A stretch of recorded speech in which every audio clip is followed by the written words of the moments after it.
In the endless forests of North America, where the canopy stretches overhead like a cathedral of green and the ground is littered with centuries of fallen needles and leaves, stories have always clung to the trees like mist.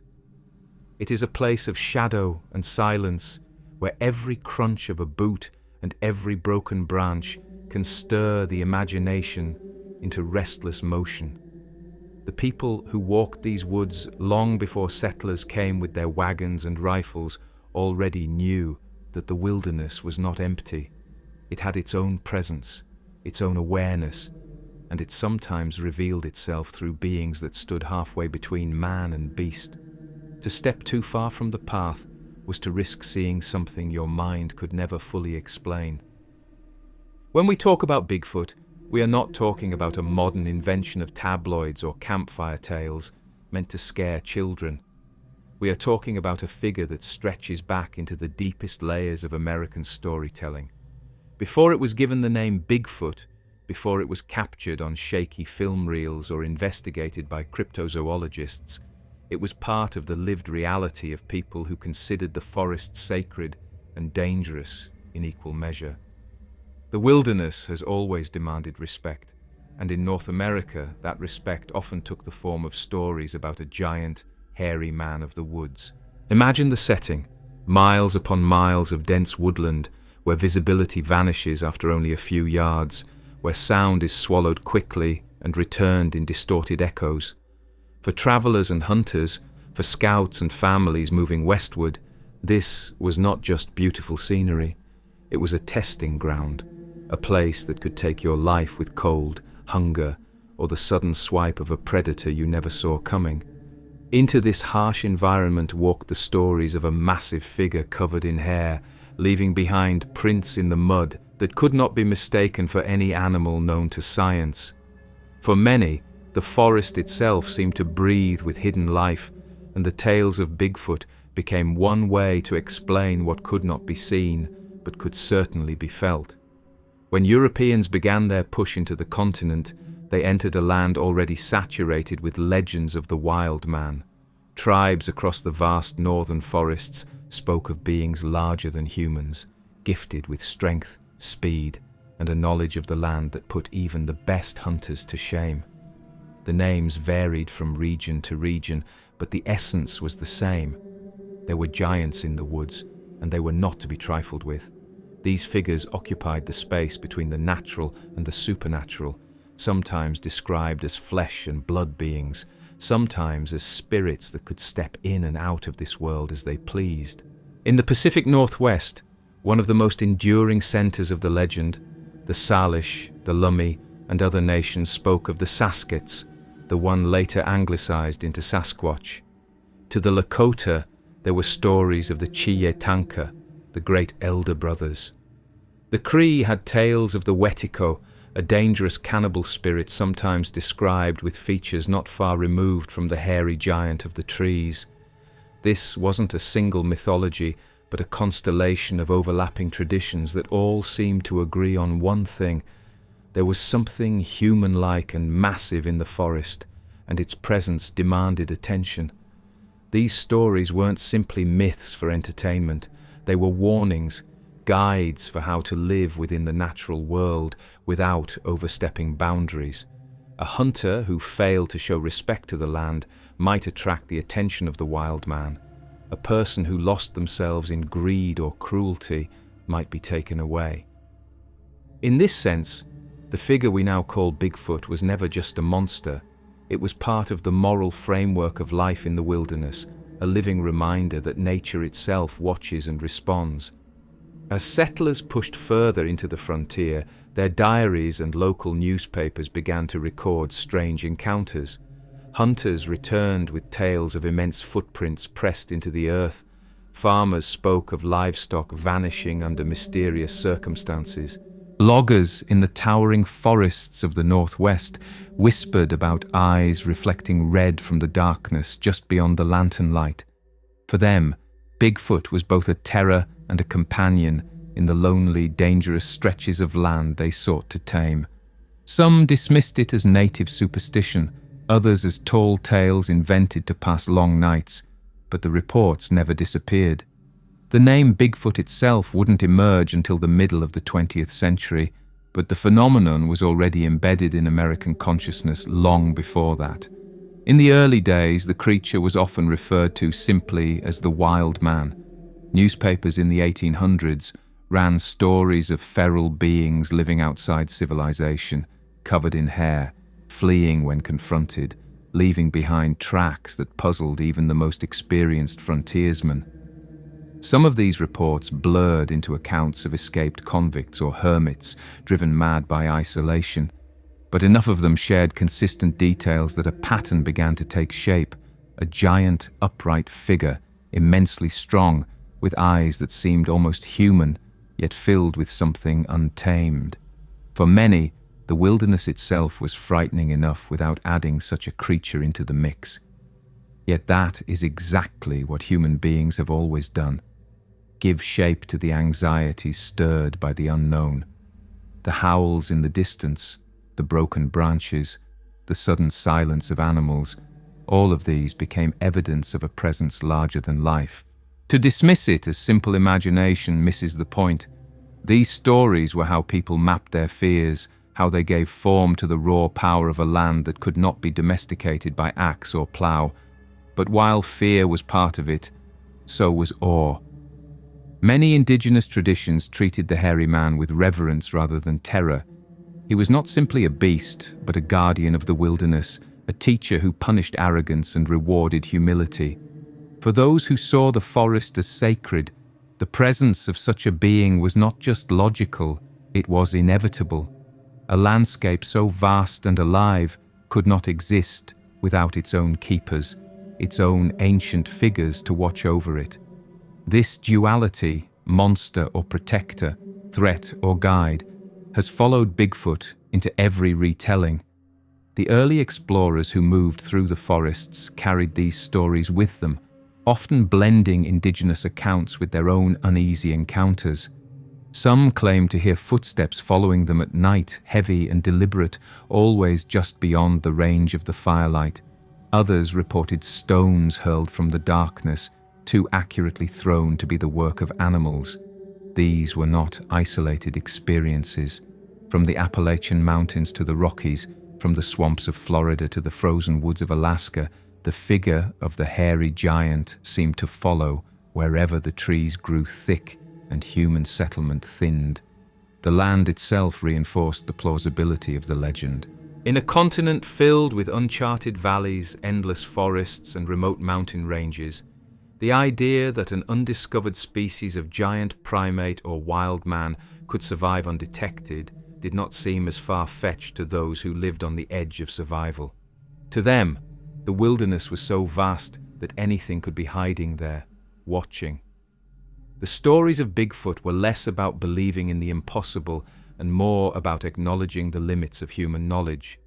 Even today, when satellites can map terrain and biologists catalogue species with precision, the legend persists in part because of the sheer scale of the North American wilderness.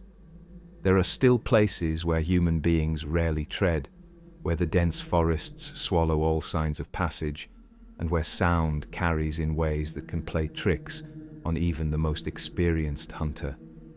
Into this environment, the story of Bigfoot continues to fit as neatly as it did centuries ago. From the very beginning, then, Bigfoot was never a story confined to one place or one people.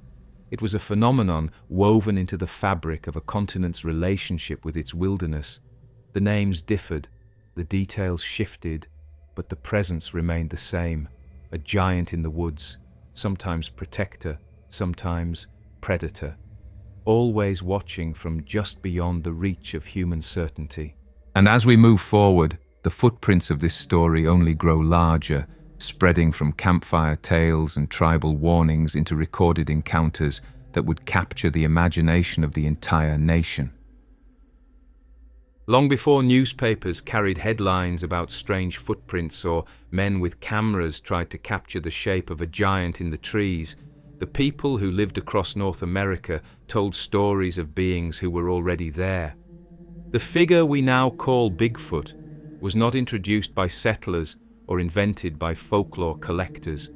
It was woven into the cosmology of countless nations, each with its own name, its own perspective, and its own history with the wild man of the forest.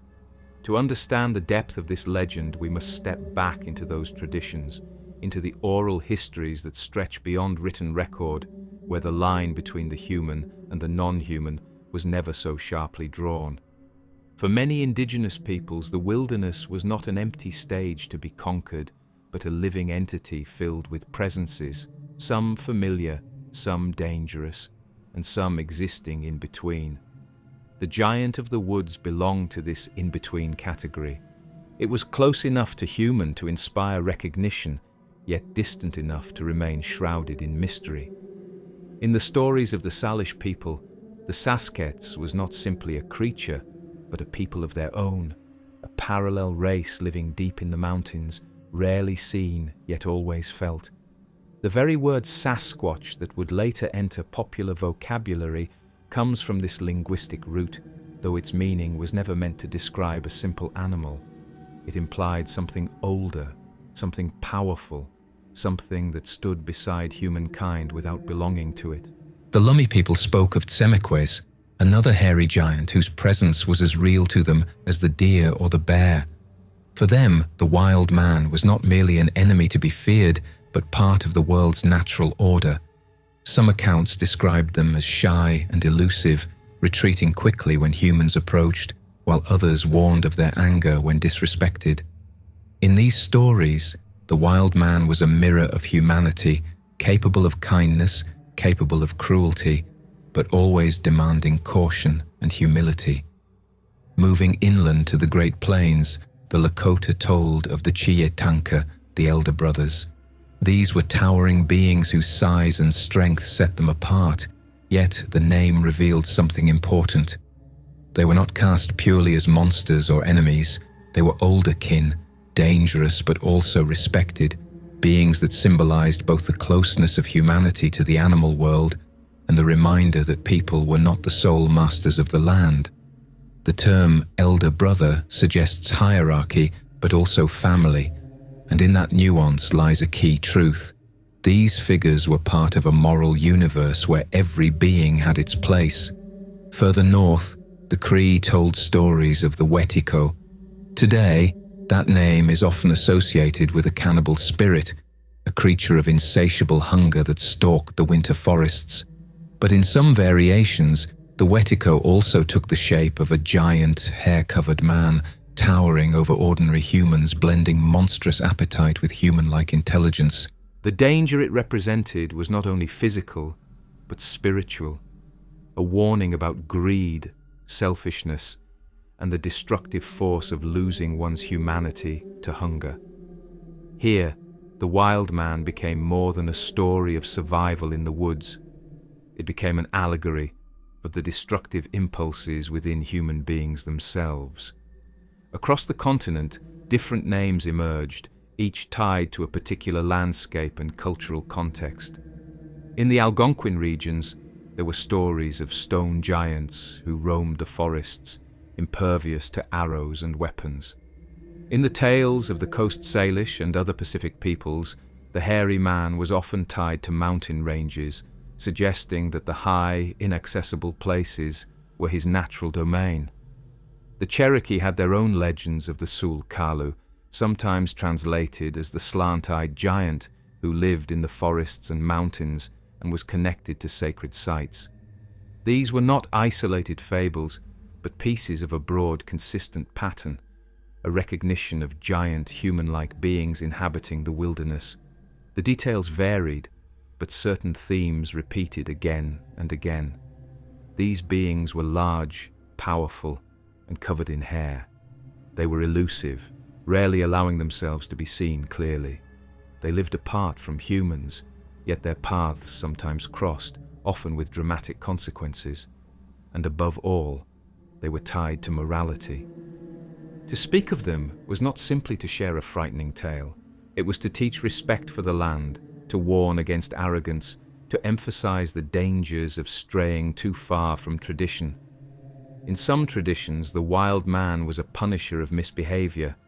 Children who refused to listen to their parents might be warned that the hairy man would come for them if they wandered too far. Hunters who wasted their kills or showed disrespect to animals might find themselves shadowed by something far more dangerous than a bear. In this way, the figure acted as a cultural enforcer, a reminder that the natural world has its own guardians. In others, the wild man was a giver of knowledge. Certain stories spoke of encounters where wisdom was shared, where the boundary between human and giant blurred into a form of teaching. This dual role, both punisher and guide, revealed a complexity that modern depictions often miss. The physical signs of their presence were also remembered. Footprints in the earth, larger than any human could make, were treated with reverence. Strange cries echoing through the trees, sounds that carried too much depth and volume to be attributed to wolves or owls, were taken as proof of their nearness. In the Pacific Northwest, fishermen told of hearing screams that carried across valleys, sounds that filled them with dread but also confirmed what the elders had always said. These were not creatures of imagination. They were neighbors, hidden but real. Anthropologists who later recorded these traditions often struggled to fit them into tidy categories. Some dismissed them as myth, others as allegory. But for the people who told them, there was no neat separation between myth and lived experience. The stories of the wild man were as much a part of the landscape as rivers and mountains. They explained the unexplainable, yes, but they also reflected the reality of a land where encounters with the unknown were inevitable. For communities that lived close to the wilderness, such stories were not optional entertainment. They were survival knowledge coded into narrative. As centuries passed and contact with settlers grew, these traditions began to shift. The figure of the wild man was often reinterpreted through the lens of European folklore about giants and feral men. This blending produced new variations, but the indigenous core remained. The hairy giant was always tied to the land, always larger than life, always more than just an animal. When settlers began to hear these stories, they carried them forward, sometimes faithfully, sometimes distorted, but always captivated by the possibility that such beings might walk just beyond the edge of the firelight. It is important to see that in these earliest accounts, the wild man was not isolated to a single region. From the Pacific coast to the eastern woodlands, from the frozen tundra to the swamps of the south, variations of the same figure appeared again and again. This suggests not only the power of a compelling archetype, but also the possibility that real encounters, whether with unknown animals, with hermits living in isolation, or with something else entirely, gave birth to the stories. The repetition of the core image across such vast distances is difficult to ignore. The consistency also reveals something about human psychology. Faced with a vast and untamed wilderness, communities across the continent arrived at similar explanations. The forest was not empty. It had inhabitants, some of which resembled humans, but exceeded them in size and strength. To imagine the woods without such figures was unthinkable. The presence of the wild man made sense of the mystery. It offered shape to the shadows that moved at the edge of vision, sound to the cries that pierced the night. In these indigenous traditions, then, we find the first footprints of the legend. They are not written in newspapers or captured on film. They are inscribed in memory, passed down through generations, and told around fires where children listened with wide eyes and adults nodded in agreement, knowing that the world was larger and stranger than any single story could contain. These accounts did not require proof in the form of plaster casts or photographs. The proof was in the land itself, in the encounters that people swore had happened, in the moral lessons that made survival possible. As time moved forward and settlers spread across the continent, these indigenous stories laid the groundwork for how Bigfoot would be understood. The names would change, the details would shift, but the essence was already set.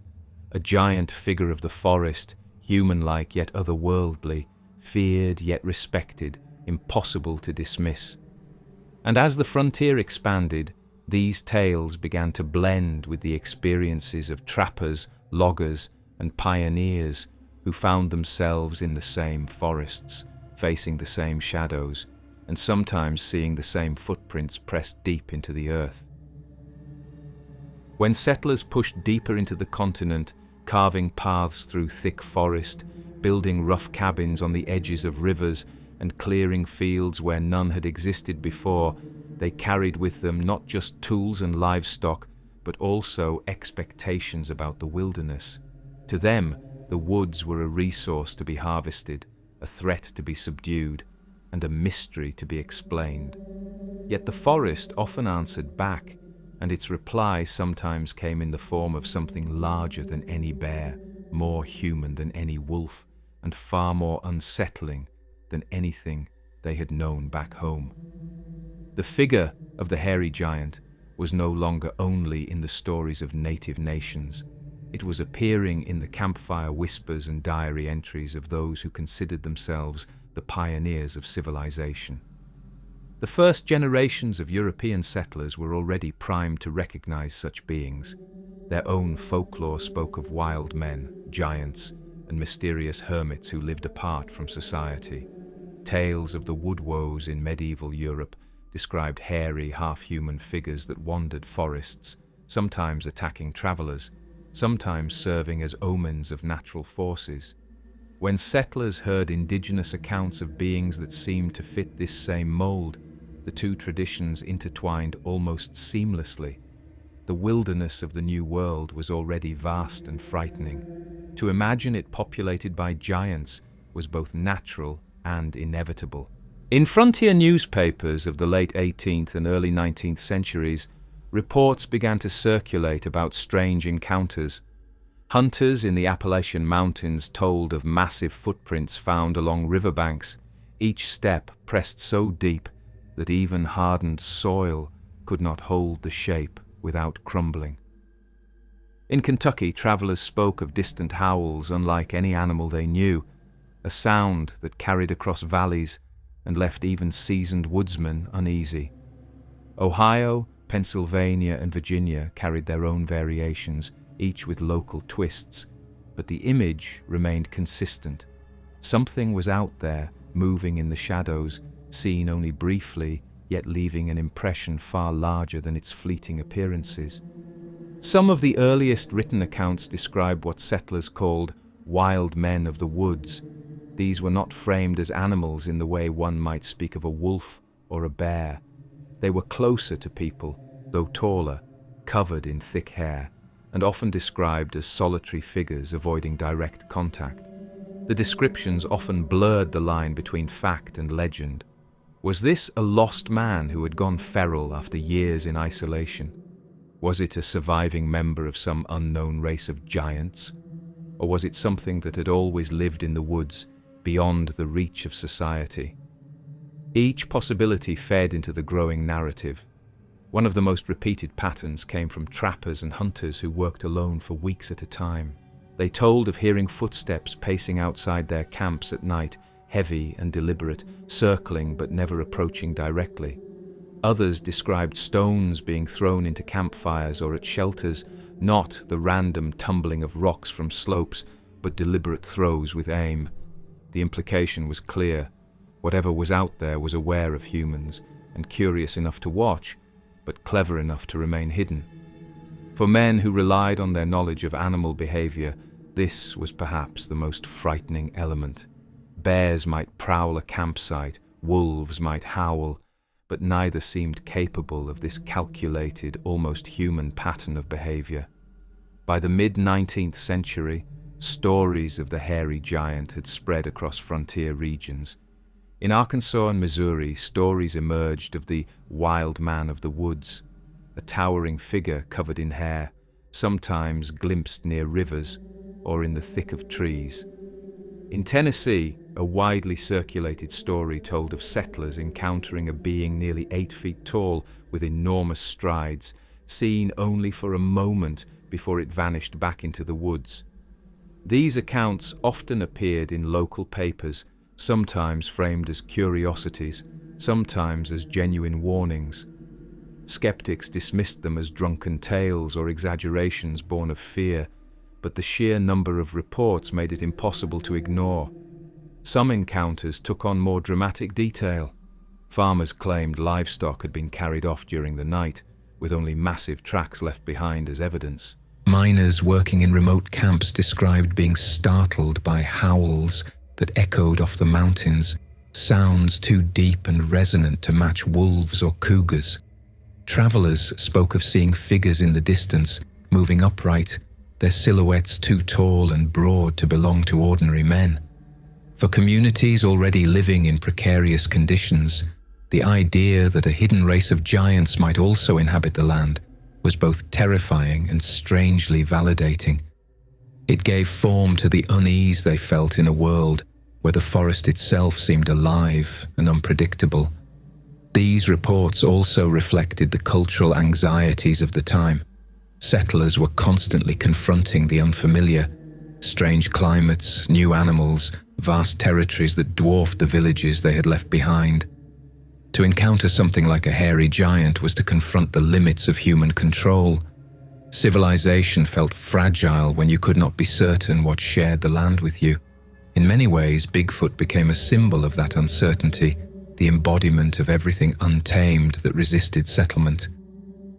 One of the most famous early accounts came from the Pacific Northwest in the 1840s, where a group of miners claimed to have been harassed by a band of hairy giants. According to their testimony, stones were hurled at their camp for hours, and they caught glimpses of towering figures moving just beyond the firelight. Though the story was met with skepticism by outsiders, the miners swore by their account, insisting they had been driven out of their claim by something they could not explain. The legend of the Ape Canyon attack, which would re-emerge decades later, had its seeds in these kinds of reports. Not all stories were hostile. Some settlers claimed chance encounters where the hairy giant seemed more curious than aggressive. Accounts told of solitary figures watching from ridgelines, retreating quickly once they were noticed. A few even suggested that these beings occasionally took items from campsites, food, tools, sometimes clothing, but without direct confrontation.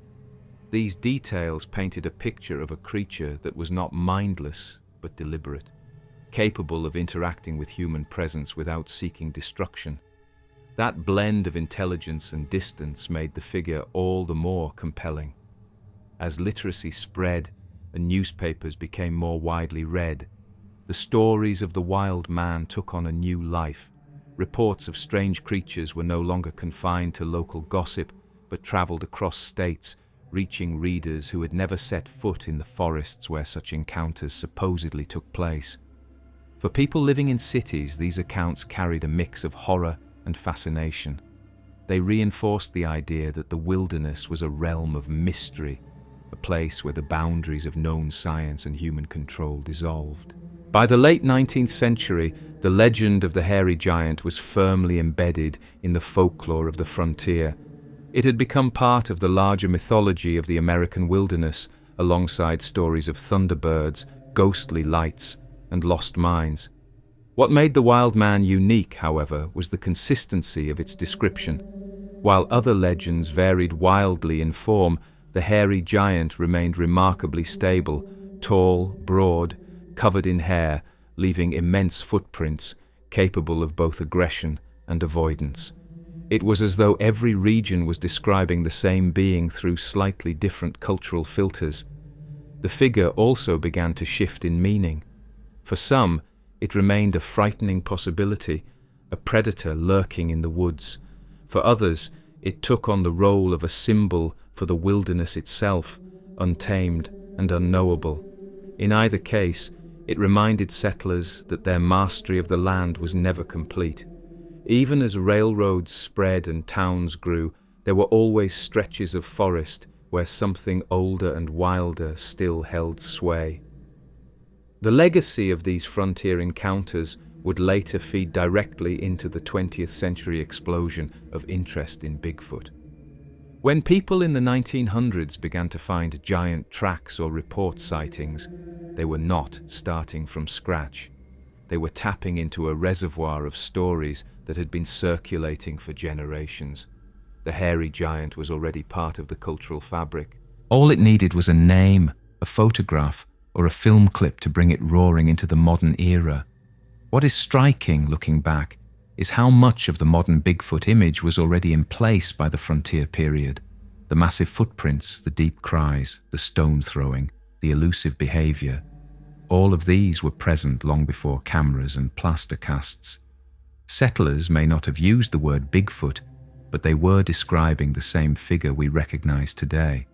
And while skeptics argued these were simply tall tales born of fear and isolation, the consistency across decades and thousands of miles raises questions that cannot be easily dismissed. As the frontier closed and the wilderness shrank, the figure of the hairy giant did not vanish. Instead, it evolved, moving from whispered warnings to documented encounters, from oral tradition to print. It carried with it the memory of a time when the forest pressed close against every settlement, when the unknown was not far away but just beyond the tree line. For settlers, the hairy giant was both a reflection of their anxieties and a confirmation that the wilderness still belonged to forces beyond their control. And as the 20th century dawned, those echoes from the frontier would set the stage for encounters that would push the legend of Bigfoot into national and even global awareness. On the southern slopes of Mount St. Helens, in the rugged Cascade Range of Washington state, there is a place where rock walls rise steeply above deep ravines and snow lingers long into the season. It is a harsh and isolated landscape, beautiful but unforgiving, where miners once carved out rough shelters in pursuit of gold, and where the dense forest presses tight against the mountainside. It was here, in the summer of 1924, that a story unfolded which would become one of the most enduring episodes in the history of the Bigfoot legend. It is remembered today as the Ape Canyon encounter, a tale of strange footprints, nighttime assaults, and miners who swore they faced something far beyond the ordinary wilderness. The story begins with a small group of men who had come into the mountains in search of fortune. They were not casual campers or tourists, they were prospectors, accustomed to the dangers of the backcountry, hardened by long weeks of isolation and work. Among them was a man named Fred Beck, who would later recount the events in vivid detail. Their days were filled with labor, and their nights with the uneasy silence of the forest. But soon their routine was interrupted by signs that something else was sharing the mountains with them. It started with footprints, massive impressions in the dirt and snow, far larger than those of a human being, appeared near their cabin. Each print was wide, the toes clearly visible, the stride long enough to suggest a towering figure had passed nearby. At first, the men argued about what they might mean. Some thought it could be a trick of melting snow or the result of a bear's overlapping tracks. Others felt there was no ordinary explanation. Whatever had made them, it was unlike anything they had ever seen. The size of the prints alone suggested a creature of extraordinary proportions, and the men could not shake the feeling that they were being watched. The sense of unease deepened when one of the miners reported seeing a figure moving among the trees. He described it as upright, covered in dark hair, and easily larger than a man. The sighting was fleeting, a shadow glimpsed before it vanished into the thick underbrush, but it was enough to convince him that the footprints belonged to a real, living creature. Soon after, others in the group claimed similar encounters. The figure never came close enough to be fully seen, but the glimpses, the sounds of branches breaking under heavy weight, and the constant feeling of being observed left the miners increasingly unsettled. One afternoon, according to Beck's later account, they spotted one of the creatures standing boldly across a canyon. It was upright, broad-shouldered, and distinctly humanoid. In the tense atmosphere of the frontier, where guns were always close at hand, The men reacted as they would to any unknown threat. They raised their rifles and fired. The creature staggered, then disappeared into the trees. Whether it was hit fatally or only wounded was never determined, but the act would soon provoke consequences none of them had expected. That night, as darkness fell over the cabin, the miners settled in uneasily, their rifles close. Outside, the forest seemed too quiet, the usual night sounds muffled. Then, as the hours passed, the attack began. Rocks crashed against the cabin walls with alarming force. Heavy thuds shook the roof as if large bodies were climbing on top. The men heard growls, strange cries, and the sound of something scratching and pounding at the log structure. Panic set in as they realized they were under siege. For hours, the miners claimed, they were assaulted by multiple creatures. Some of the men shouted that they could see large, shadowy forms moving outside, their massive silhouettes outlined against the faint starlight. Rocks and logs were hurled with enough strength to rattle the cabin. The roof creaked under the weight of something heavy walking across it. The door shuddered as blows landed again and again. Inside, the men fired their rifles through cracks and openings, desperately trying to drive away whatever was out there. Each shot was met with more howls and renewed attacks. The assault lasted until the early hours of morning. By dawn, the activity had ceased. The men emerged, shaken and exhausted, to find the area around their cabin littered with large rocks and the ground marked by enormous footprints. They searched the area but found no bodies, no blood, no direct evidence of a creature having been killed, despite the gunfire. What they did see only deepened the mystery. Tracks that seemed to circle the cabin, prints that led away into the forest, and the eerie silence of a wilderness that seemed unchanged by the violence of the night before. Terrified and convinced that they had faced something unknown, the miners abandoned their claim. They packed up and left the canyon, eager to put as much distance as possible between themselves and the strange attackers. When they later recounted the story, the details sparked both fascination and ridicule. Some believed them, pointing to the consistency of their accounts and the physical evidence of footprints and thrown rocks. Others dismissed the tale as exaggeration, a product of isolation, fear, or even a hoax meant to draw attention. Fred Beck would spend years defending his version of events. In 1967, decades after the encounter, he published a small booklet recounting the ordeal in detail, insisting that he and his companions had been truthful.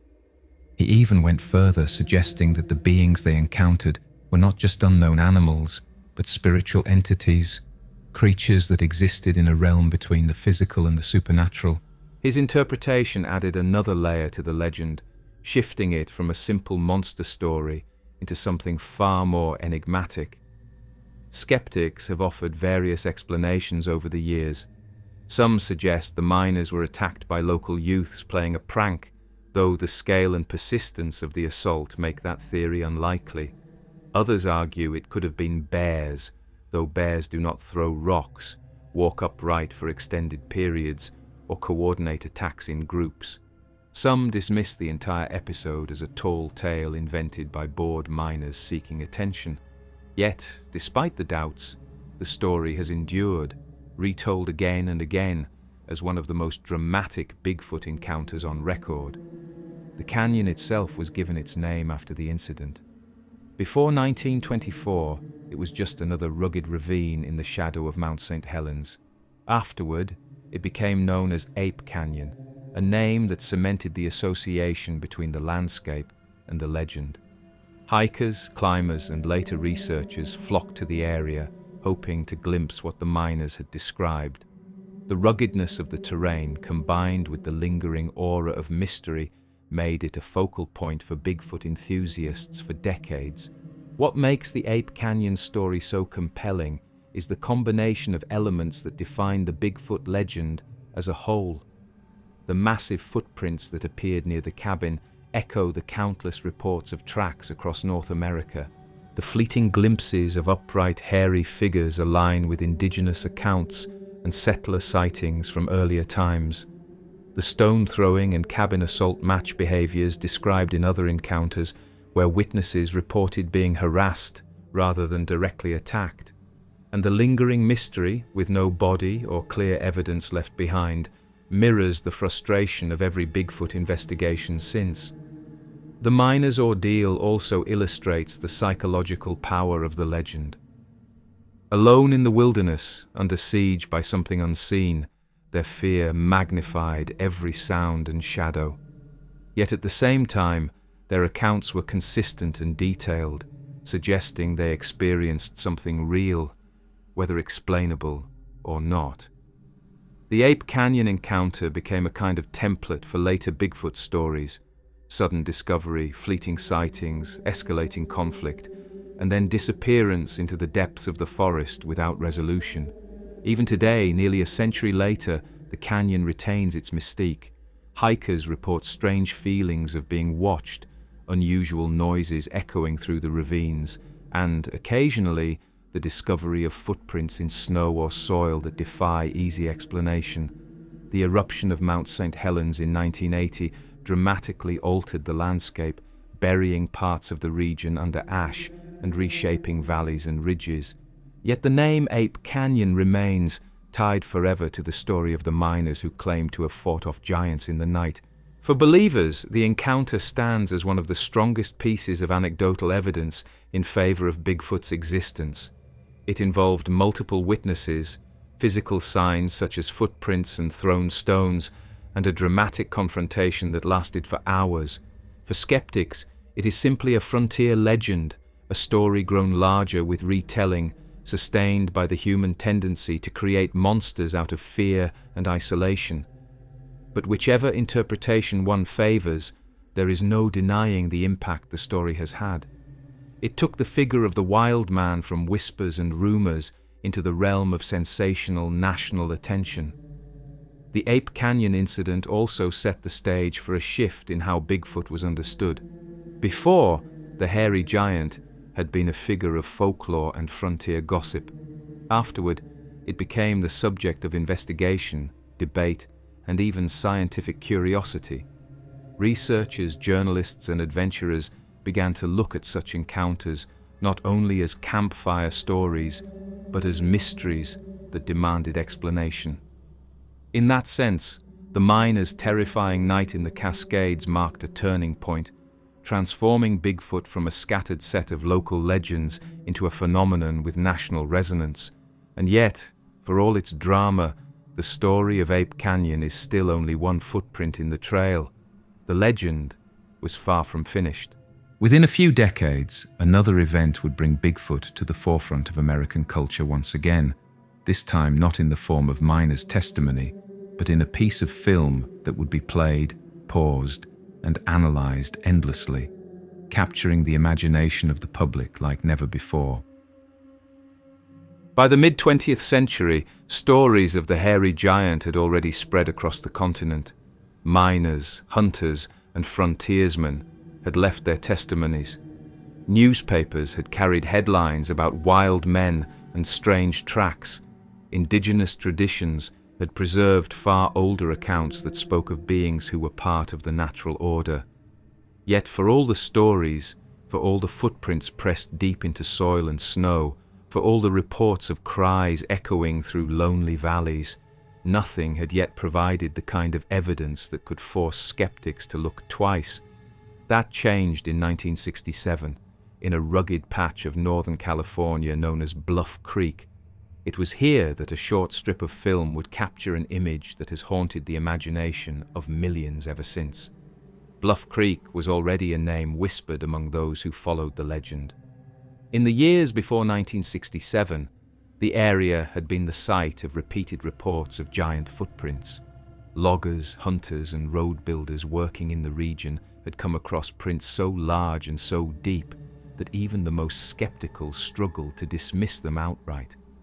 The soil along the creek was soft enough to capture detail, and plaster casts of the tracks began to circulate among enthusiasts. It was in this setting, already primed with mystery, the two men ventured in with cameras, hoping to find the source of the prints. Roger Patterson was a rodeo rider, an amateur filmmaker, and a man deeply interested in the legend of Bigfoot. He had spent years reading accounts, interviewing witnesses, and collecting whatever evidence he could find. His friend Bob Gimlin was a rancher and horseman, less obsessed with the legend, but willing to join Patterson on the expedition. Together, they rode into Bluff Creek on horseback in October of 1967, carrying with them a rented 16mm camera loaded with Kodachrome 2 film. Their stated goal was simple: to document evidence of Bigfoot if they could find it. What happened next has become one of the most scrutinized events in the history of cryptozoology. As the two men made their way along the creek bed, their horses suddenly spooked. Looking up, Patterson saw movement across the clearing. There, striding along the opposite bank, was a massive, upright figure covered in dark hair. Without hesitation, Patterson leapt from his horse, pulled out his camera, and began filming. The footage that resulted lasts less than a minute, yet it has been replayed endlessly for decades. The figure in the film is unmistakably humanoid, yet distinctly non-human. It walks with a rolling muscular gait, its arms swinging with a length that exceeds human proportions. The head is domed, the torso broad, and the legs move with a power that suggests immense size. At one point, the figure turns its head toward the camera, glancing back before continuing into the forest. That brief look, captured in a few blurred frames, would become one of the most iconic images in modern folklore. Patterson and Gimlin later described what they saw in detail. They estimated the figure stood around 7 feet tall, weighed several hundred pounds, and moved with fluidity and confidence. It did not run or attempt to hide, but simply continued on its path until the trees swallowed it from view. Patterson, still filming, followed briefly, but quickly ran out of film. The encounter was over in less than a minute, but the evidence remained: a reel of celluloid that seemed to show Bigfoot in the flesh. When the film was developed and shown, it immediately became a sensation. For believers, it was the long-awaited proof, the visual confirmation that all the stories and tracks were not just imagination. Here was a creature caught on film, its muscles rippling under fur, its proportions too strange to be dismissed as a man in a suit. For skeptics, it was an elaborate hoax, yet one more sophisticated than anything that had come before. The debate ignited instantly, and it has never truly ended. What makes the Patterson-Gimlin film so enduring is not just the image itself, but the questions it raises. The figure does not move like a simple costumed actor. Analysts have pointed to the natural sway of its body, the visible flexing of muscles under hair, the proportions of arm length to leg length that differ from a human's. In an era before advanced special effects, before digital manipulation, producing such a convincing figure would have required resources far beyond what Patterson and Gimlin possessed. At the same time, skeptics argue that human ingenuity should never be underestimated, and that with enough determination, even amateurs could create something convincing. Over the decades, the film has been studied frame by experts in biomechanics, film analysis, and anthropology. Some claim the gait is consistent with a massive primate and inconsistent with human anatomy. Others argue the opposite, insisting the walk could easily be replicated by a person. Hollywood costume designers have been consulted, with some insisting no suit of the time could have achieved such realism, while others believe a skilled craftsman could have done it. The result is a stalemate that has lasted more than 50 years. For Patterson himself, the film was the culmination of his obsession. He toured with it, showing it to audiences, defending its authenticity, and insisting until his death in 1972 that what he filmed was genuine. Gimlin, for his part, remained far more reserved.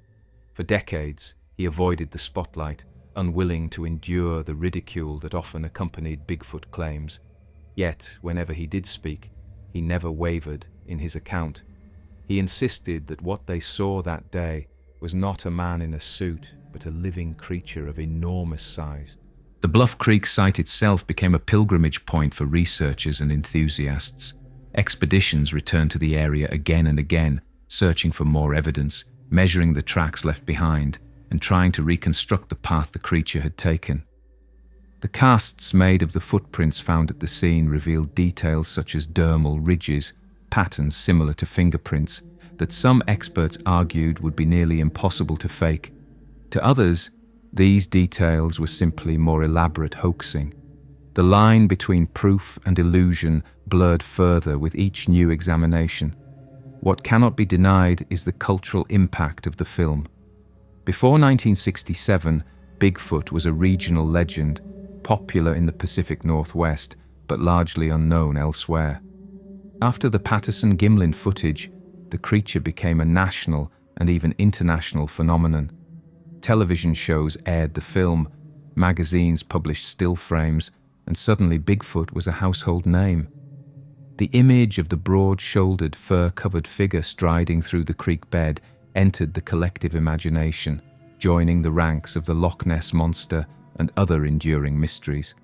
Skeptics have continued to challenge the film, pointing to inconsistencies in the men's stories, questioning the motives of Patterson, and proposing alternative explanations. Some have named alleged costume makers who could have built a suit, though no definitive proof of such a suit has ever surfaced. Others have suggested psychological explanations, arguing that Patterson and Gimlin may have misinterpreted what they saw in the adrenaline of the moment. Yet, despite every attempt to debunk it, the film remains stubbornly ambiguous, never fully explained, never fully dismissed. For believers, the Patterson-Gimlin film is more than evidence. It is a validation of centuries of stories, a bridge between indigenous traditions, frontier encounters, and modern sightings. It ties together the threads of the legend into a single visual moment. For skeptics, it is a cautionary tale about the power of belief, a reminder that people will see what they want to see, and that mystery often survives because it appeals to something deep in human nature. What is undeniable is that the film changed the trajectory of the Bigfoot legend. After Bluff Creek, the creature was no longer just a shadow in the woods or a story told around a fire. It was an image, a moving figure that could be studied, debated, and shared. It transformed Bigfoot from folklore into pop culture, from whispers into headlines. The shadow that walked along Bluff Creek cast itself far beyond the forest, imprinting itself on the collective imagination of the modern world. And yet, like the footprints that fade in melting snow, the film provided no closure.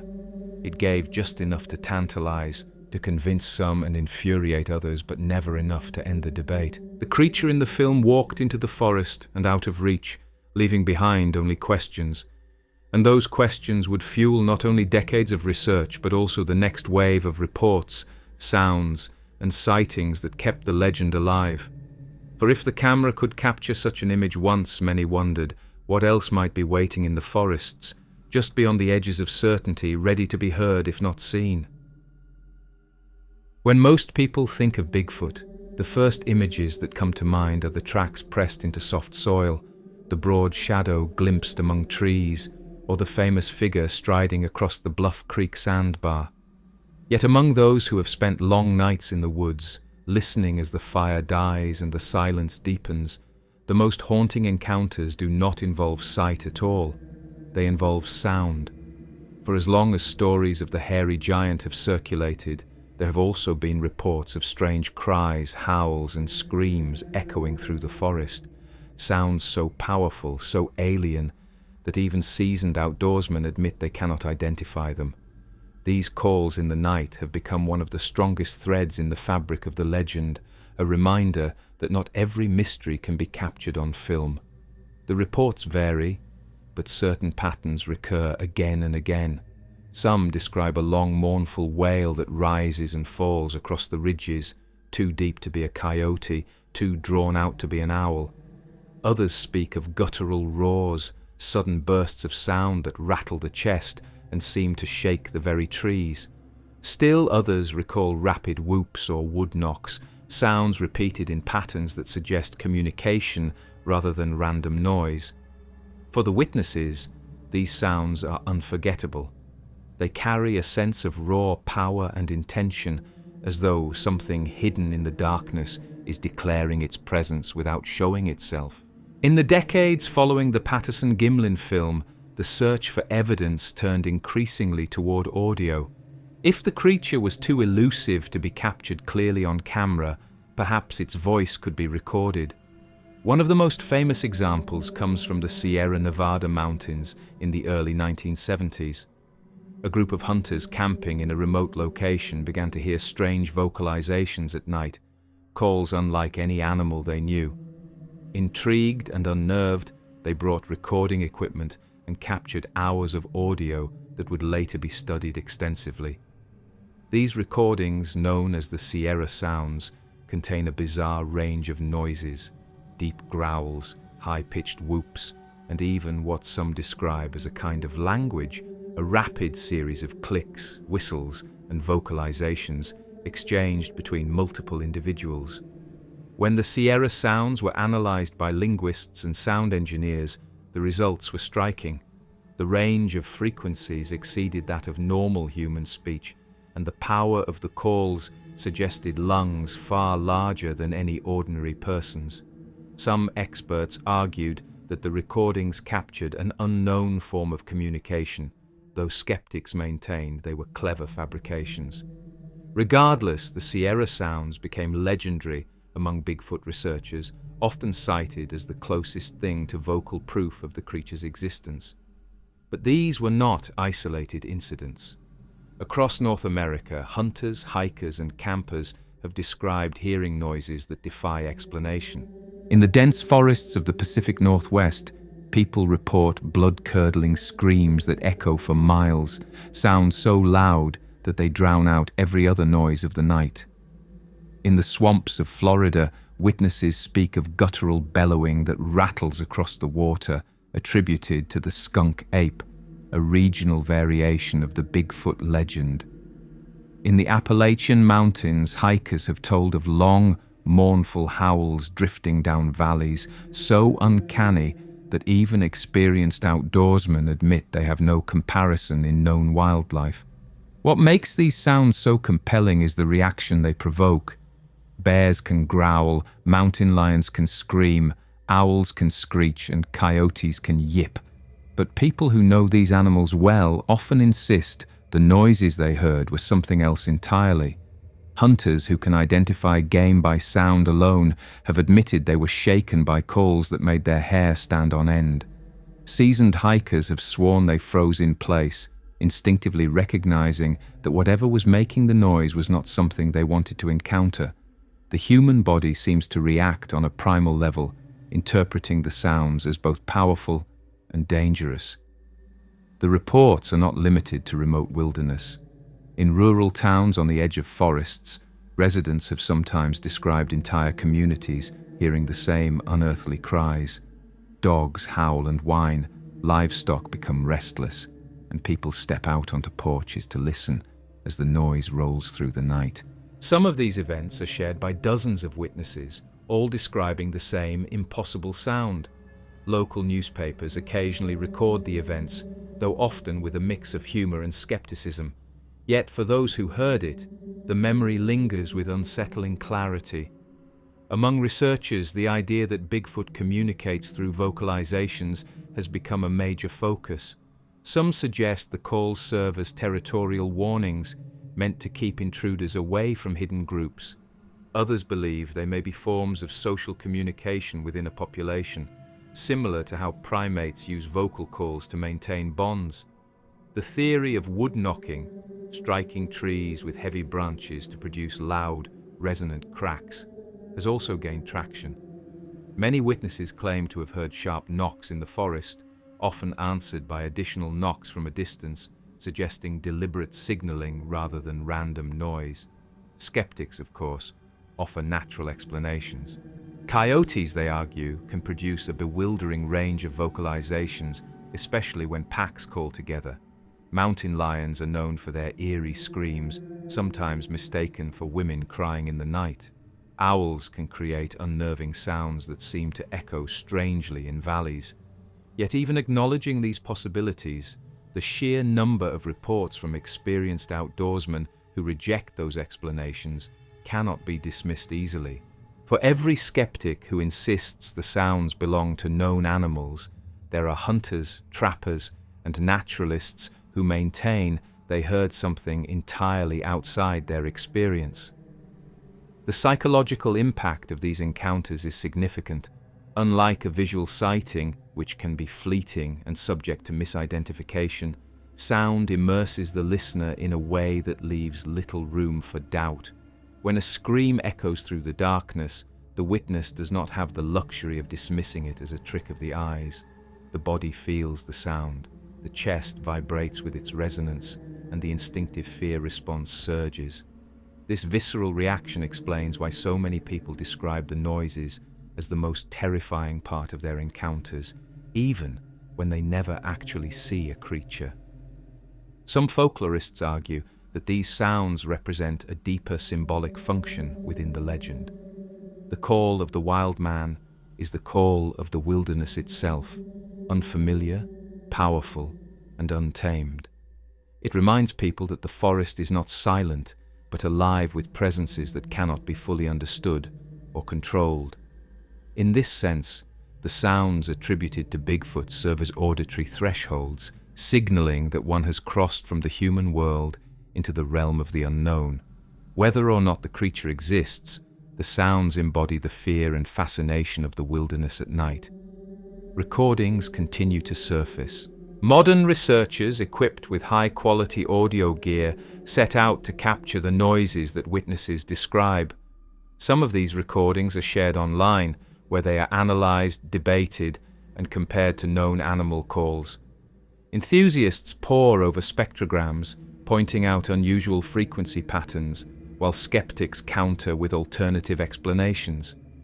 The debate mirrors that of the Patterson-Gimlin film, tantalizing evidence, endlessly studied, never conclusively proven. And yet, even without recordings, the personal testimonies accumulate. Hunters whisper about howls that froze them in place. Campers recount nights when a chorus of screams erupted from the woods, leaving them too terrified to sleep. Residents of rural homes describe pounding sounds on walls and windows, followed by cries fading into the distance. Each story adds to the mosaic of mystery, building a portrait of a creature that may reveal itself more often by voice than by sight. The persistence of these reports suggests that sound, more than any other form of evidence, is central to the Bigfoot experience. The giant of the woods is elusive, avoiding clear photographs and leaving behind footprints that skeptics can dismiss. But when the night is still and a cry rises from the darkness, there is no escaping the reality of the moment. Something is out there, something with lungs powerful enough to shake the trees and voices strange enough to defy recognition. Whether these sounds belong to an undiscovered primate, to misidentified wildlife, or to the deep wells of human imagination, they continue to shape the legend. They remind us that the wilderness still holds mysteries beyond our understanding, and they lead us forward into the next stage of the story, where the figure of Bigfoot expands beyond the borders of the United States, crossing rivers and mountain ranges into the vast forests of Canada, where the legend grows even larger in scale. Canada is a land defined by its scale. Endless boreal forests, towering mountain ranges, glacial rivers, and remote valleys stretch so far that even today, with satellites orbiting overhead, there are places where human presence is rare, fleeting, and often unrecorded. In this vastness, the legend of the hairy giant has not only survived, but thrived. If the United States gave the creature the name Bigfoot, Canada preserved its older identity, Sasquatch. Here the stories are older, the sightings just as vivid, and the wilderness broad enough to swallow whole the mysteries that elsewhere might have been pinned down. The very word Sasquatch originates from the language of the Tsailese people of the Fraser Valley in British Columbia. Their term Saskets referred to a being that was neither fully human nor fully animal, a figure of the wilderness whose presence was acknowledged long before settlers arrived. Early ethnographers who collected these stories in the late 19th and early 20th centuries were often struck by how matter-of-factly indigenous elders spoke of the Saskets. To them, this was not myth in the European sense, not a fairy tale told for amusement, but a truth embedded in the land. The Sasquatch was real, it had always been real, and its existence was part of the moral and spiritual framework of life in the forest. These traditions portrayed the Sasquatch as powerful but not necessarily malevolent. In some stories, it kept its distance from humans, watching silently from the trees. In others, it punished those who showed arrogance or disrespect toward nature. Occasionally, it was depicted as stealing food or even carrying off individuals, though these abductions were usually framed as warnings rather than random acts of cruelty. The consistent theme was that the Sasquatch was a reminder of limits. Humans were not the sole rulers of the land. The forests had their own guardians, and they demanded humility. When settlers moved into British Columbia and beyond, they too began to encounter strange reports. Prospectors in the late 1800s described finding massive footprints along riverbanks, tracks that no bear could account for. Loggers spoke of seeing towering, hairy figures on ridgelines, watching as they felled trees. Hunters in the Yukon and Alberta recounted eerie howls echoing across frozen valleys, sounds that made even experienced men hesitate before continuing their pursuit. The stories matched those told further south in the United States, but in Canada they carried an added weight, reinforced by indigenous testimony and by the immensity of the wilderness itself.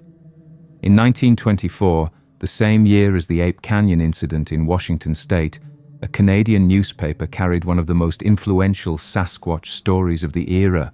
A prospector named Albert Ostman claimed that while camping in the Toba Inlet region of British Columbia, he had been abducted by a family of Sasquatches. According to his detailed account, he was carried away in his sleeping bag by a towering male creature and brought to a remote valley where a small group of the beings lived. Ostman insisted that he spent several days observing them, describing their physical features, their diet, and even their social interactions.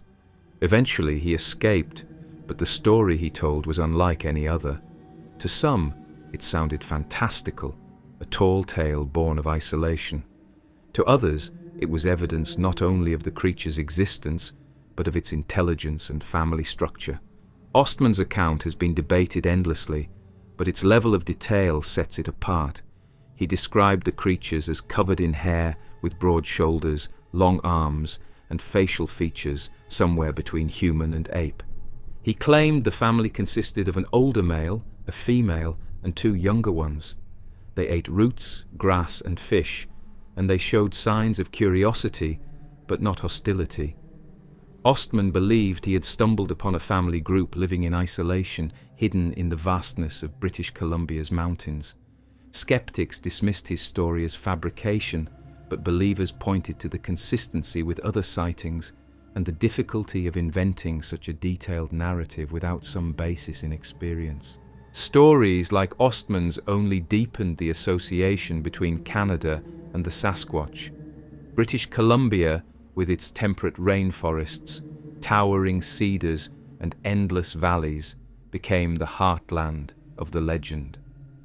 To this day, many of the most famous reports come from this region, where the combination of dense forests and rugged terrain makes it easy to imagine creatures remaining hidden for centuries.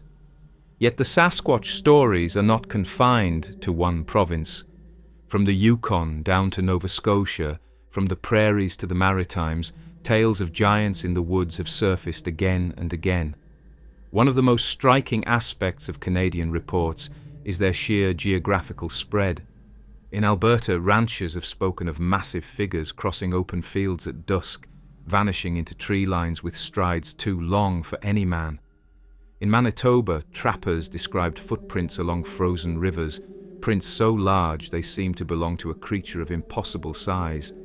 In Ontario, campers have reported terrifying screams echoing through forests, followed by the discovery of broken branches far higher than any human could reach. Even in Newfoundland, stories persist of hairy men encountered in remote woodlands. The legend, it seems, respects no boundary of province or climate. Skeptics point out that Canada's wilderness is home to many animals capable of producing strange tracks or sounds.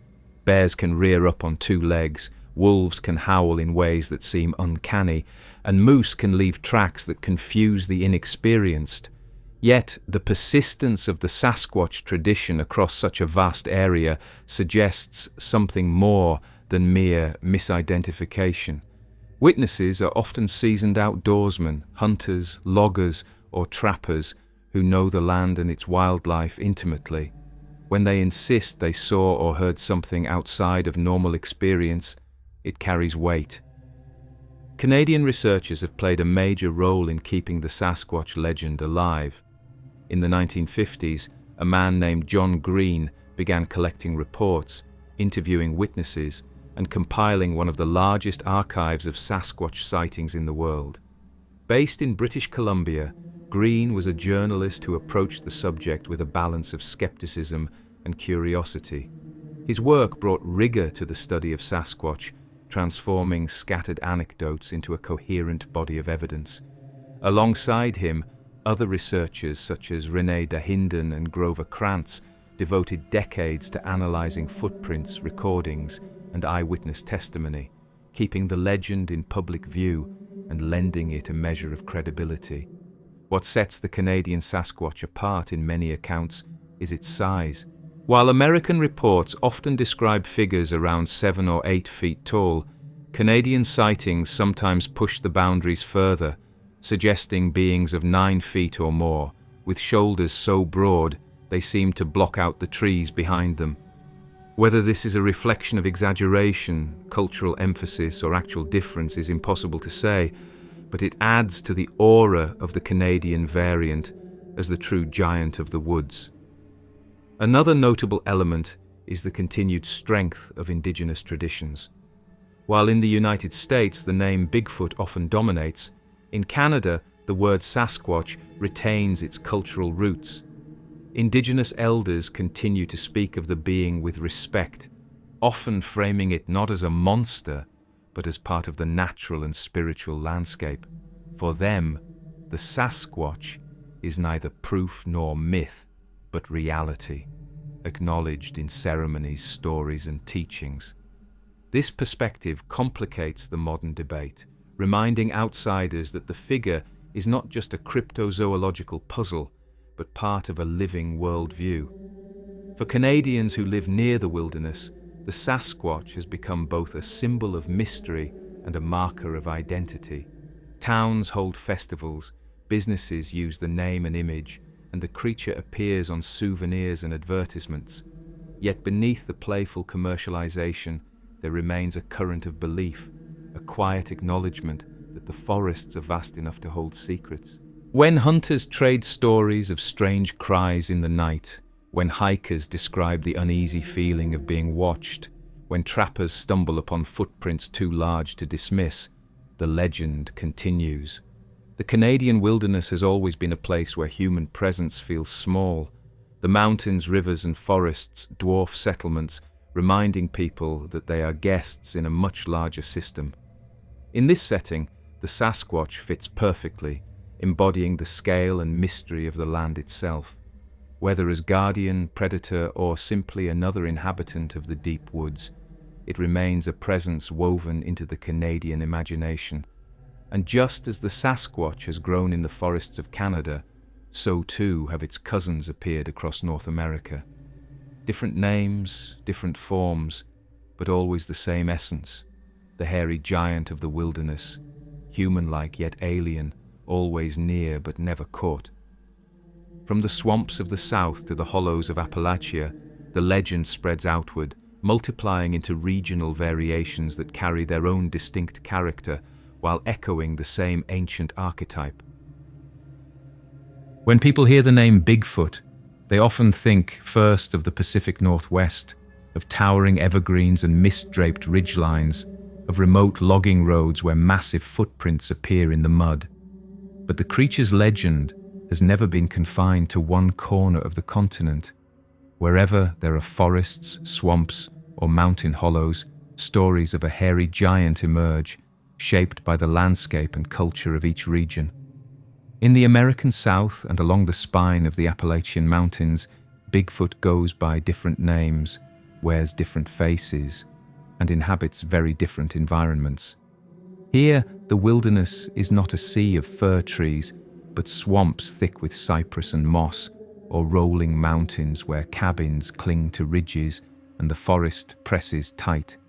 And here, the creature has earned names like skunk ape and wood booger, names that reflect both the humor and the fear of the communities that tell the stories. The skunk ape is perhaps the most famous of these regional variants, a creature said to haunt the wetlands of Florida and other parts of the Deep South. Reports of it go back generations, but the name itself emerged in the 20th century, tied to one unforgettable detail: the smell. Witnesses describe an overwhelming stench accompanying sightings, a foul odor like rotting vegetation, sulfur, or wet animal fur. Hunters, motorists, and even park rangers have told of sudden encounters in which a massive, ape-like figure appeared, only to vanish back into the swamp, leaving behind not only tracks, but also the memory of that unbearable smell. Florida's Everglades, with their endless sawgrass, tangled mangroves, and labyrinth of waterways, provide the perfect setting for such a creature. It is a place where visibility is limited, where animal sounds echo strangely, and where human access is often restricted to narrow paths and boats. In this environment, the idea that something large and elusive could remain hidden seems plausible, and sightings have poured in over the decades. Motorists traveling back roads at night describe hairy figures crossing highways in only a few strides. Campers in the swamps recount hearing heavy splashes in the water nearby, followed by guttural growls or screams. Farmers report livestock disturbed or missing, with huge tracks pressed into the mud nearby. The skunk ape entered national attention in the 1970s when a series of sightings around Dade County prompted headlines. Families living on the edges of the Everglades reported seeing a towering, hairy figure with glowing red eyes, often accompanied by the smell that gave it its name. Local authorities dismissed the reports as misidentified bears or hoaxes, but the consistency of the details kept the story alive. In the late 1990s, the legend flared again when a woman mailed anonymous photographs to law enforcement showing what appeared to be a large, ape-like face peering through palmetto fronds. The so-called Mayaka photos remain some of the most debated images in Bigfoot lore, with believers pointing to their authenticity and skeptics insisting they show nothing more than a costume or clever trick. Unlike the Pacific Northwest Bigfoot, often described with a certain dignity or even nobility, the skunk ape is frequently portrayed as more aggressive and chaotic. Witnesses describe it running through backyards, chasing vehicles, or even attempting to break into enclosures. Whether these behaviors reflect genuine differences or simply the culture of storytelling in the South is impossible to know, but the skunk ape has carved out its own niche in the pantheon of cryptids. Some researchers argue it may represent a smaller, more primate-like variation of Bigfoot, with reports sometimes describing individuals closer to 5 or 6 feet tall rather than towering giants. Others see it as a blend of folklore, misidentifications, and the natural eeriness of the swamp. Whatever the explanation, the skunk ape remains one of the most distinctive regional variants, inseparable from the humid, insect-laden wilderness it inhabits. Moving north into the Appalachian Mountains, the creature takes on another identity altogether. Here, amid the hollows of Virginia, West Virginia, Kentucky, and Tennessee, it is often known as the wood booger. The name itself, with its touch of rural humor, reflects a tradition of using folklore both as entertainment and as cautionary tale. Parents warn children not to wander too far into the woods, lest the wood bugger snatch them up. Hunters trade stories of massive figures glimpsed in the foggy ridges, always just out of rifle range. In Appalachian culture, where the forest has always been both livelihood and threat, the wood bugger embodies that duality. Descriptions of the wood bugger are similar to Bigfoot: tall, broad-shouldered, covered in dark hair, moving upright with surprising speed and silence. Yet the stories often emphasize its trickster qualities.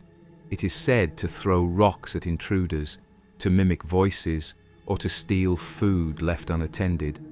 Some tales even describe it as deliberately leading hunters astray, luring them deeper into the woods where they lose their bearings. These traits give the wood bugger a mischievous edge, part frightening and part almost playful, though always dangerous if not respected. The Appalachian landscape shapes the legend in its own way. Here, dense forests cover rolling mountains and deep hollows, with trails that twist and vanish into thickets. Fog settles thick in valleys, muffling sound and obscuring sight. In this environment, it is easy to imagine shapes moving in the mist, or footsteps following unseen just beyond the tree line. The isolation of many communities in the region, combined with the tradition of storytelling around hearthfires, has kept the wood bugger alive as both boogeyman and neighbor. In recent years, the wood bugger has even been embraced as a kind of cultural mascot. The town of Norton, Virginia, designated a nearby park as the wood bugger sanctuary, complete with statues and signs celebrating the creature. Festivals celebrate its legend, drawing visitors eager to hear stories and perhaps catch a glimpse of the hairy giant. Yet behind the humor and celebration lies a long tradition of serious belief. Generations of mountain families have passed down stories of encounters, insisting that something very real stalks the hollows. Other regional names for Bigfoot exist across the South and Appalachia, each tied to local landscapes and traditions. In Arkansas, the Boggy Creek monster became famous after a series of sightings in the 1970s inspired the cult film The Legend of Boggy Creek. In Louisiana, tales of the Honey Island swamp monster circulate, describing a hairy ape-like figure haunting the cypress swamps. In North Carolina, stories of the Boojum tell of a hairy giant with a taste for shiny objects and a tendency to watch women bathing in mountain streams. Each of these variations reflects not only the adaptability of the Bigfoot archetype, but also the way local cultures infuse the creature with traits that fit their own fears, landscapes, and humor. The persistence of these regional variants raises important questions. Are they all reflections of the same phenomenon, shaped by geography and culture into different forms? Or do they represent independent traditions, born from the universal human tendency to populate the wilderness with figures that embody its danger and mystery? Skeptics argue that the spread of the Bigfoot legend, especially after the Patterson-Gimlin film, encouraged people to reinterpret strange experiences through the lens of Bigfoot, leading to a proliferation of local versions. Believers counter that the consistency of core details, large, hairy, upright figures throwing rocks, producing screams, suggests a single underlying reality expressed in different cultural languages. What unites the skunk ape, the wood bugger, the Boggy Creek monster, and all their cousins is the role they play in reminding communities of the wilderness that surrounds them. In the swamps, the hairy figure is a predator that stinks of decay, emerging from the muck with red eyes to terrify intruders. In the mountains, it is a trickster who punishes arrogance and tests the skill of hunters. In every case, it is larger than life, not fully human, and never fully absent. Even as towns grow and roads cut deeper into the landscape, the creatures remain in stories, in whispered warnings, and in sudden reports of encounters that keep the legend alive. These regional forms of Bigfoot also show how adaptable the archetype is. Unlike many legends that remain tied to one culture or location, the hairy giant thrives wherever people live close to untamed land. It absorbs local flavor, taking on traits that resonate with the fears and humor of each place. In the south, where heat, decay, and swamp odors dominate, the creature reeks of rot and earns the name skunk ape. In Appalachia, where trickster tales and warnings to children blend with a close relationship to the woods, it becomes the wood booger. Each variant is both unique and familiar, reminding us that the line between regional folklore and universal archetype is often thin. And just as these variants flourish, so too do the eyewitness accounts that give them weight. People continue to describe encounters that they cannot explain, moments when something immense and hairy steps briefly into view before vanishing again. Farmers in Florida swear they have seen creatures cross their fields in the moonlight. Families in Appalachia describe hearing stones thrown at their cabins late at night, accompanied by guttural growls from the darkness. Hunters in Arkansas recall seeing a hulking figure stand at the edge of a swamp before plunging into the water with a splash. Each story adds to the chorus of testimony, building a mosaic of mystery that stretches from coast to coast. In the end, the skunk ape and the wood booger are not deviations from the Bigfoot legend, but expressions of its adaptability.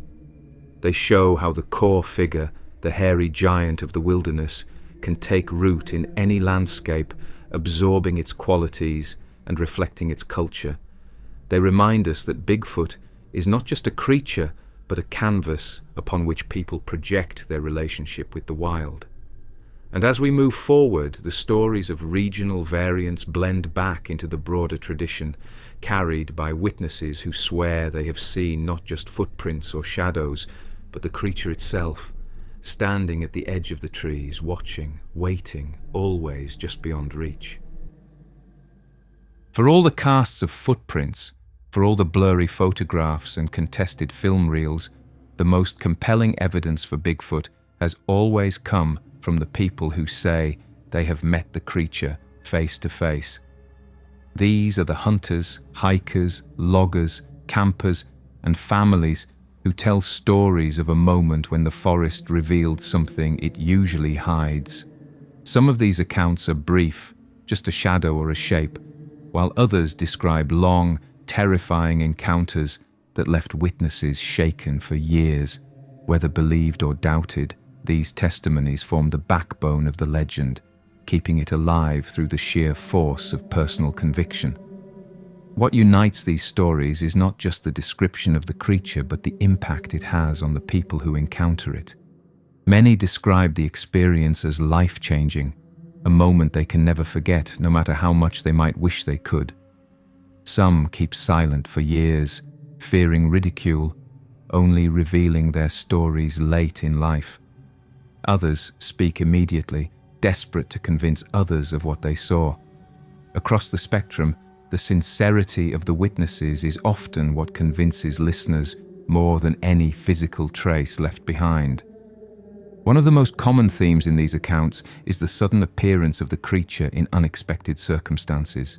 Hunters stalking deer in the deep woods tell of spotting movement out of the corner of their eye, expecting to see game, only to realize they are looking at something standing upright, massive and hairy, watching them in silence.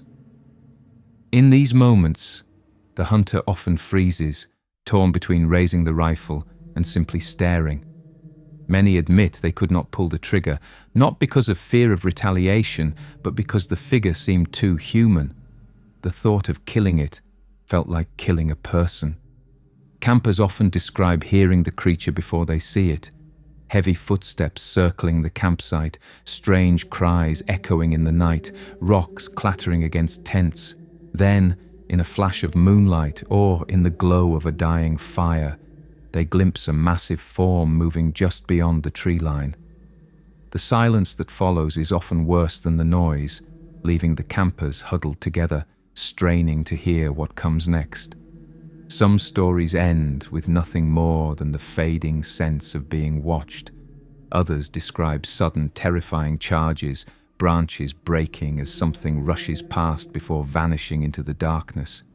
Families living near forests tell of backyard encounters that blur the line between wilderness and civilization. Children playing outside run screaming into the house, insisting they saw a hairy giant watching from the trees. Parents, skeptical, step out to investigate, only to catch a glimpse themselves of a towering figure retreating into the woods. Dogs howl, livestock scatter, and in the morning enormous footprints are found pressed into the mud. These encounters are often described with lingering fear, as though the creature crossed an invisible boundary by coming so close to human habitation.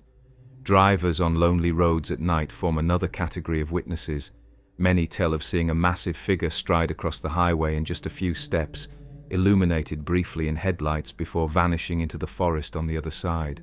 Some slam on the brakes, convinced they nearly struck it. Others only realize what they saw in retrospect, their minds scrambling to process a shape that did not fit any known animal. These roadside encounters are among the most numerous, reported across nearly every state and province, each adding to the sense that the creature roams far and wide. Among the most dramatic testimonies are those of people who claim to have been chased or even attacked. Hunters have described being pursued through the woods by something that moved faster than they thought possible, breaking branches and letting out terrifying screams. Campers recall being shaken awake by the sound of their tents being pulled or prodded. Some insist they saw glowing eyes staring in from just feet away. These encounters often leave physical signs, broken branches, disturbed campsites, or footprints that lend weight to the stories. There are also gentler accounts. Hikers speak of locking eyes with a massive, hairy figure on a trail, only to watch it slowly turn and walk away without aggression.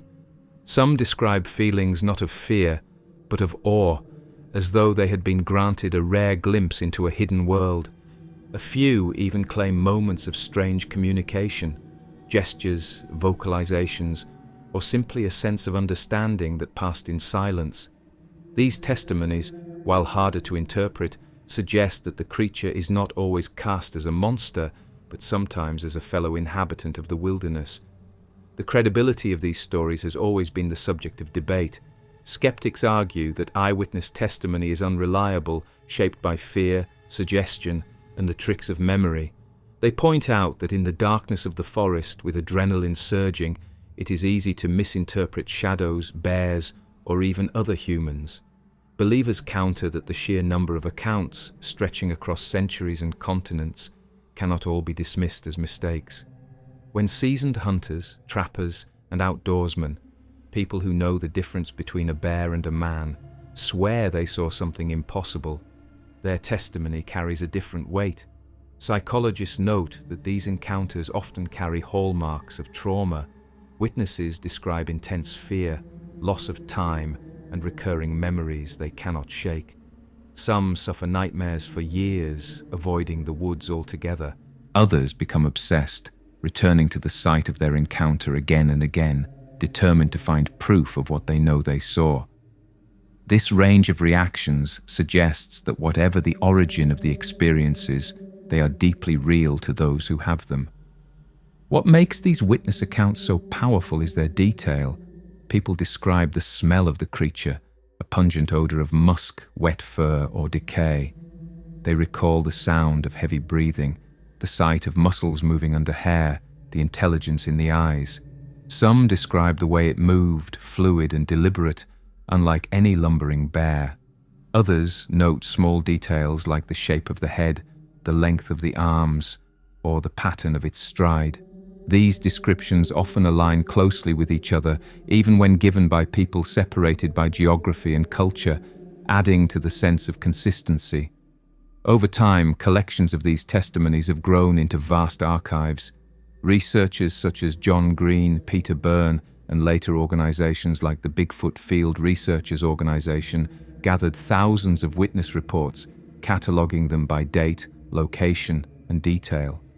The result is a mosaic of stories that stretch across the continent from Alaska to Florida, from California to Maine. Each report may be anecdotal, but together they create a pattern that is difficult to ignore. Some witnesses remain anonymous, unwilling to expose themselves to ridicule. Others step forward publicly, their reputations on the line, insisting they have nothing to gain by lying. Police officers, forest rangers, military personnel, and other professionals have occasionally added their voices, further complicating the dismissal of all accounts as fantasy. While skeptics argue that hoaxes and mistakes can explain many cases, they struggle to account for the sheer breadth and depth of testimony across so many decades. The most striking element in these stories is the theme of being watched. Again and again, witnesses describe the unmistakable sensation that they were not alone, that eyes followed them from the shadows. Hunters speak of feeling as though they were the ones being stalked. Campers talk of waking in the night with the overwhelming awareness of a presence just outside. Hikers insist they knew, even before they saw movement, that something was observing them. This sense of the watcher in the trees is central to the legend, capturing the essence of Bigfoot as both hidden and ever-present, silent yet undeniable. These encounters, collected and retold, ensure that Bigfoot remains more than just a myth. They anchor the legend in lived experience, in the voices of people who swear they saw something beyond explanation. Whether one believes them or not, their sincerity is difficult to dismiss. For the witnesses, the debate is irrelevant. They know what they saw. And in their stories, the giant of the forest continues to walk, leaving behind not only tracks in the earth, but impressions in human memory that may never fade. And as we move forward through these accounts, we cannot ignore the other side of the story, the hoaxes, fabrications, and deliberate tricks that have clouded the legend. For every sincere testimony, there have also been fakes, footprints carved in wood, costumes worn in the woods, and tales spun for profit. To understand Bigfoot, we must also reckon with the ways people have sought to manufacture the mystery, shaping the legend as much as the creature itself. For as long as there have been stories of Bigfoot, there have also been attempts to create him out of thin air. The mystery of the hairy giant has attracted not only believers and researchers, but tricksters, entrepreneurs, and showmen eager to profit from curiosity. Hoaxes and manufactured evidence form an inseparable part of the legend, muddying the waters between what is sincere and what is staged. They are the shadows cast alongside the genuine accounts, ensuring that the search for truth is always complicated by doubt. One of the earliest and most famous hoaxes associated with Bigfoot emerged in the late 1950s, when large footprints were discovered in Northern California during logging operations. The prints were massive, clearly human-like, and appeared in freshly bulldozed soil near Bluff Creek, the very place where the Patterson-Gimlin film would later be shot. They sparked headlines and fueled the growing fascination with the creature. It was only decades later that family members of a man named Ray Wallace admitted that he had faked many of the tracks using carved wooden feet. According to their claims, Wallace had used the prank to entertain himself and to stir publicity around logging projects. For skeptics, the Wallace hoax became proof that all Bigfoot evidence could be dismissed as human trickery. For believers, it was an embarrassment but not the death of the legend, since sightings and footprints long predated Wallace's mischief. The Wallace case illustrates the double-edged nature of hoaxes. On the one hand, they can ignite public interest, creating media attention that keeps the legend alive. On the other hand, they provide ammunition for skeptics and cast doubt on legitimate encounters. Whenever a new set of tracks is discovered, the first question is whether someone carved them with planks of wood. The shadow of fakery hangs over every piece of physical evidence, making it nearly impossible to separate the authentic from the staged. Over the decades, countless other hoaxes have surfaced. Hunters have strapped oversized boots to their feet to create fake tracks. College students have dressed in gorilla costumes and lurked in the woods to frighten hikers. In one notorious case, a frozen Bigfoot body was displayed in carnivals, revealed later to be a costume stuffed with animal parts and ice. Each revelation of fakery reinforces skepticism, making the task of serious researchers all the more difficult. Even when compelling evidence appears, the public has been conditioned to assume trickery first. The Patterson-Gimlin film itself has been the subject of endless accusations of hoax. Some claim a man in a suit performed the walk across Bluff Creek, pointing to alleged confessions by costume makers or associates of Patterson. Others argue the technical limitations of the time made such a suit impossible to create with the realism seen in the film. The debate illustrates how easily the line between authenticity and deception blurs. Every piece of evidence is contested, every testimony questioned, every discovery weighed against the possibility of fraud. Beyond deliberate hoaxes, myths and exaggerations also shape the story. Campfire tales passed from one generation to another often grow in detail, each retelling adding size, menace, or drama. A glimpse of movement becomes a full sighting. A scream in the night becomes an attack. These stories are not malicious fabrications, but part of the natural life of folklore, where memory blends with imagination until the line between reality and legend dissolves. The media has also played a significant role in manufacturing Bigfoot mythology. Sensational headlines sell newspapers, and television programs thrive on mystery. Throughout the 20th century, reporters often framed sightings with playful skepticism, highlighting the most dramatic details to entertain readers. Documentaries and films leaned heavily on dramatic reenactments, blurring fact and fiction for the sake of spectacle. Even when witnesses spoke sincerely, their words were often edited into narratives designed to thrill rather than to inform. The result has been a legend that grows in the telling, fed not only by genuine encounters, but also by the demands of entertainment. Yet, it would be unfair to dismiss the entire legend as a product of fakery.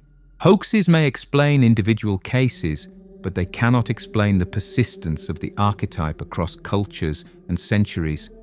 Indigenous traditions of the Sasquatch predate any modern hoax by generations. Frontier accounts of wild men appeared long before the invention of gorilla suits. The fact that people continue to report encounters in remote regions, often with no desire for publicity, suggests that there is more at play than simple trickery. Hoaxes cloud the picture, but they do not erase the core mystery. The psychology of hoaxing is itself worth considering. For some, the act of creating fake evidence is a prank, a way to test gullibility or entertain friends. For others, it is a bid for fame, a way to insert oneself into a story that captivates millions. In a few cases, financial motives drive the deception, as with carnival exhibits or staged discoveries meant to draw paying crowds. Whatever the motive, the effect is the same.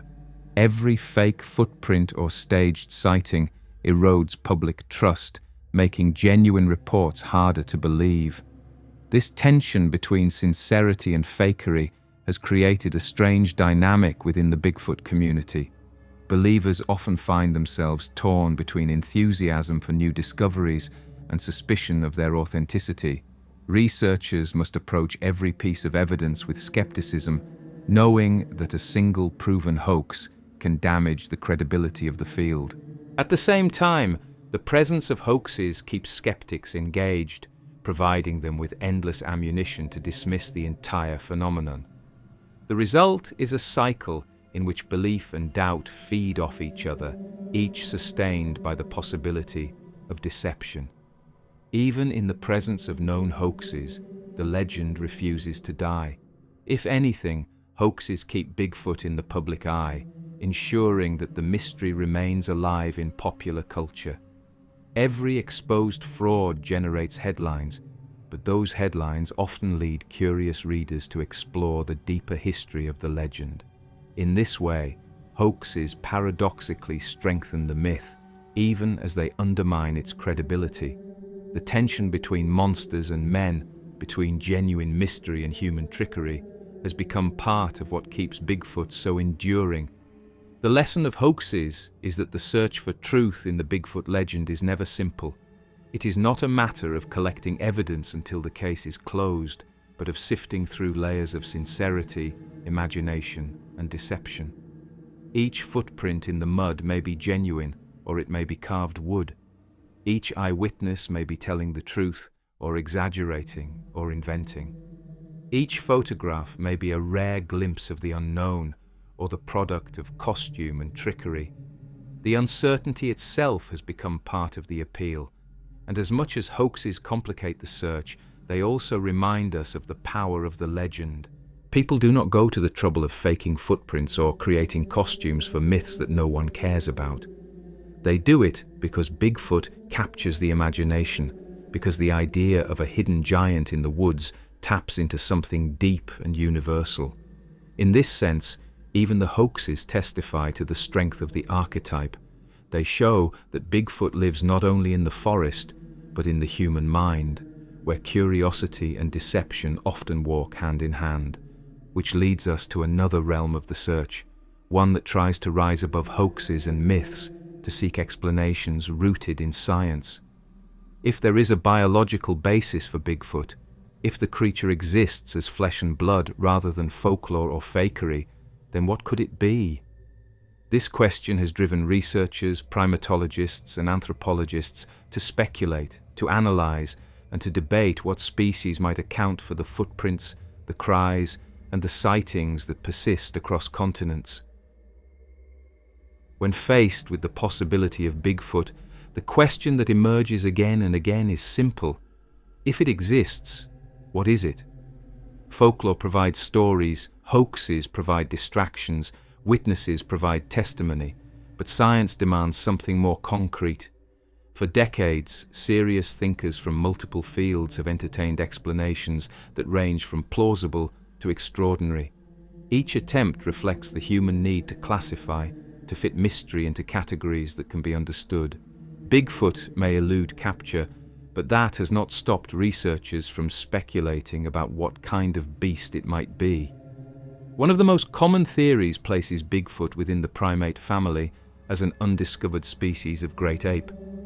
The physical descriptions, massive size, long arms, upright posture, body covered in hair, align broadly with known primates, particularly gorillas and orangutans.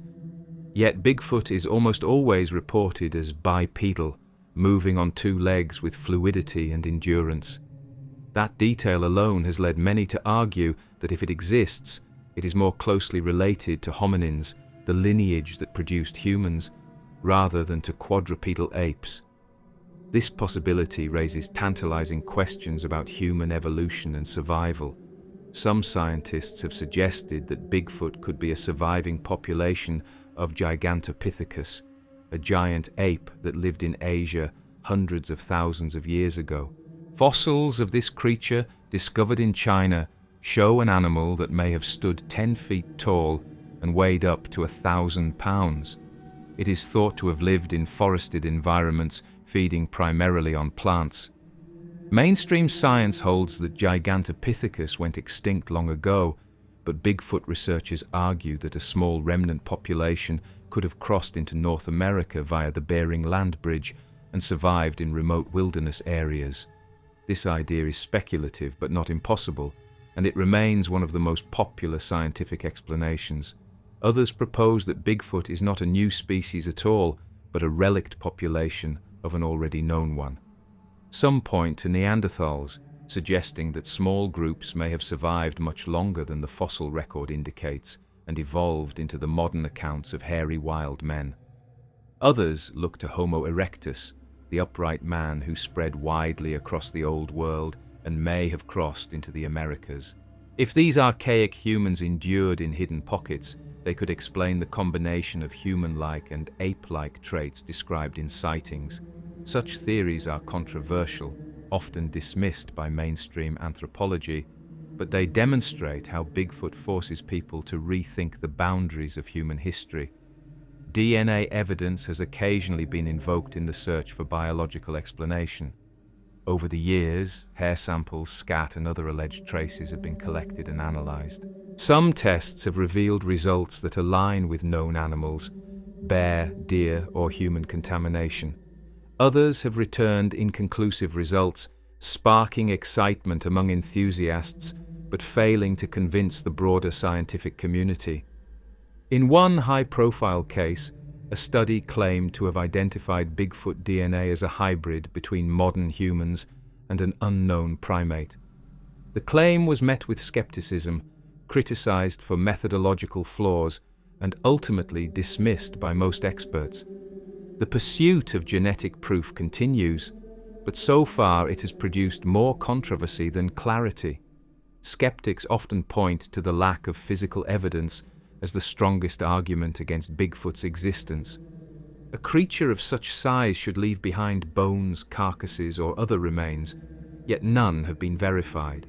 Believers counter that the wilderness has a way of erasing bodies quickly, with scavengers, weather, and decomposition leaving little trace. They also argue that Bigfoot, if it exists, may bury its dead or otherwise dispose of remains, just as humans do. The absence of physical evidence remains a stumbling block, but it does not completely erase the possibility. Another avenue of scientific thought considers behavior. Witnesses often describe Bigfoot throwing rocks, mimicking sounds, or displaying curiosity about humans. These traits suggest intelligence beyond that of ordinary animals. Some researchers liken Bigfoot's behavior to that of chimpanzees or gorillas, which also throw objects, use vocalizations, and display social awareness. If Bigfoot is real, it may represent not only a biological discovery, but also an encounter with another intelligent species, one capable of communication and culture. This possibility excites some scientists and unnerves others, for it blurs the line between human and animal in unsettling ways. The ecological question also arises: could a population of such creatures survive in North America? To sustain itself, a species requires sufficient numbers, food sources, and habitat. Skeptics argue that the continent could not hide a breeding population of large primates without more definitive evidence. Believers counter that vast regions of wilderness remain sparsely explored, particularly in the Pacific Northwest, Canada, and Alaska. They point out that new species of mammals, birds, and insects are still discovered each year, sometimes even large ones. If reclusive and intelligent, Bigfoot might avoid detection while surviving on a varied diet of plants, fish, and game. Mainstream science remains cautious, often dismissive. To many anthropologists and zoologists, Bigfoot represents folklore rather than biology, a modern myth rather than an undiscovered species. Yet even within scientific circles, there are those who keep an open mind. Grover Krantz, a physical anthropologist at Washington State University, became one of the most prominent academic defenders of Bigfoot research. He analyzed footprints, noting details such as dermal ridges and mid-tarsal breaks, features that would be difficult to fake and that aligned with primate anatomy.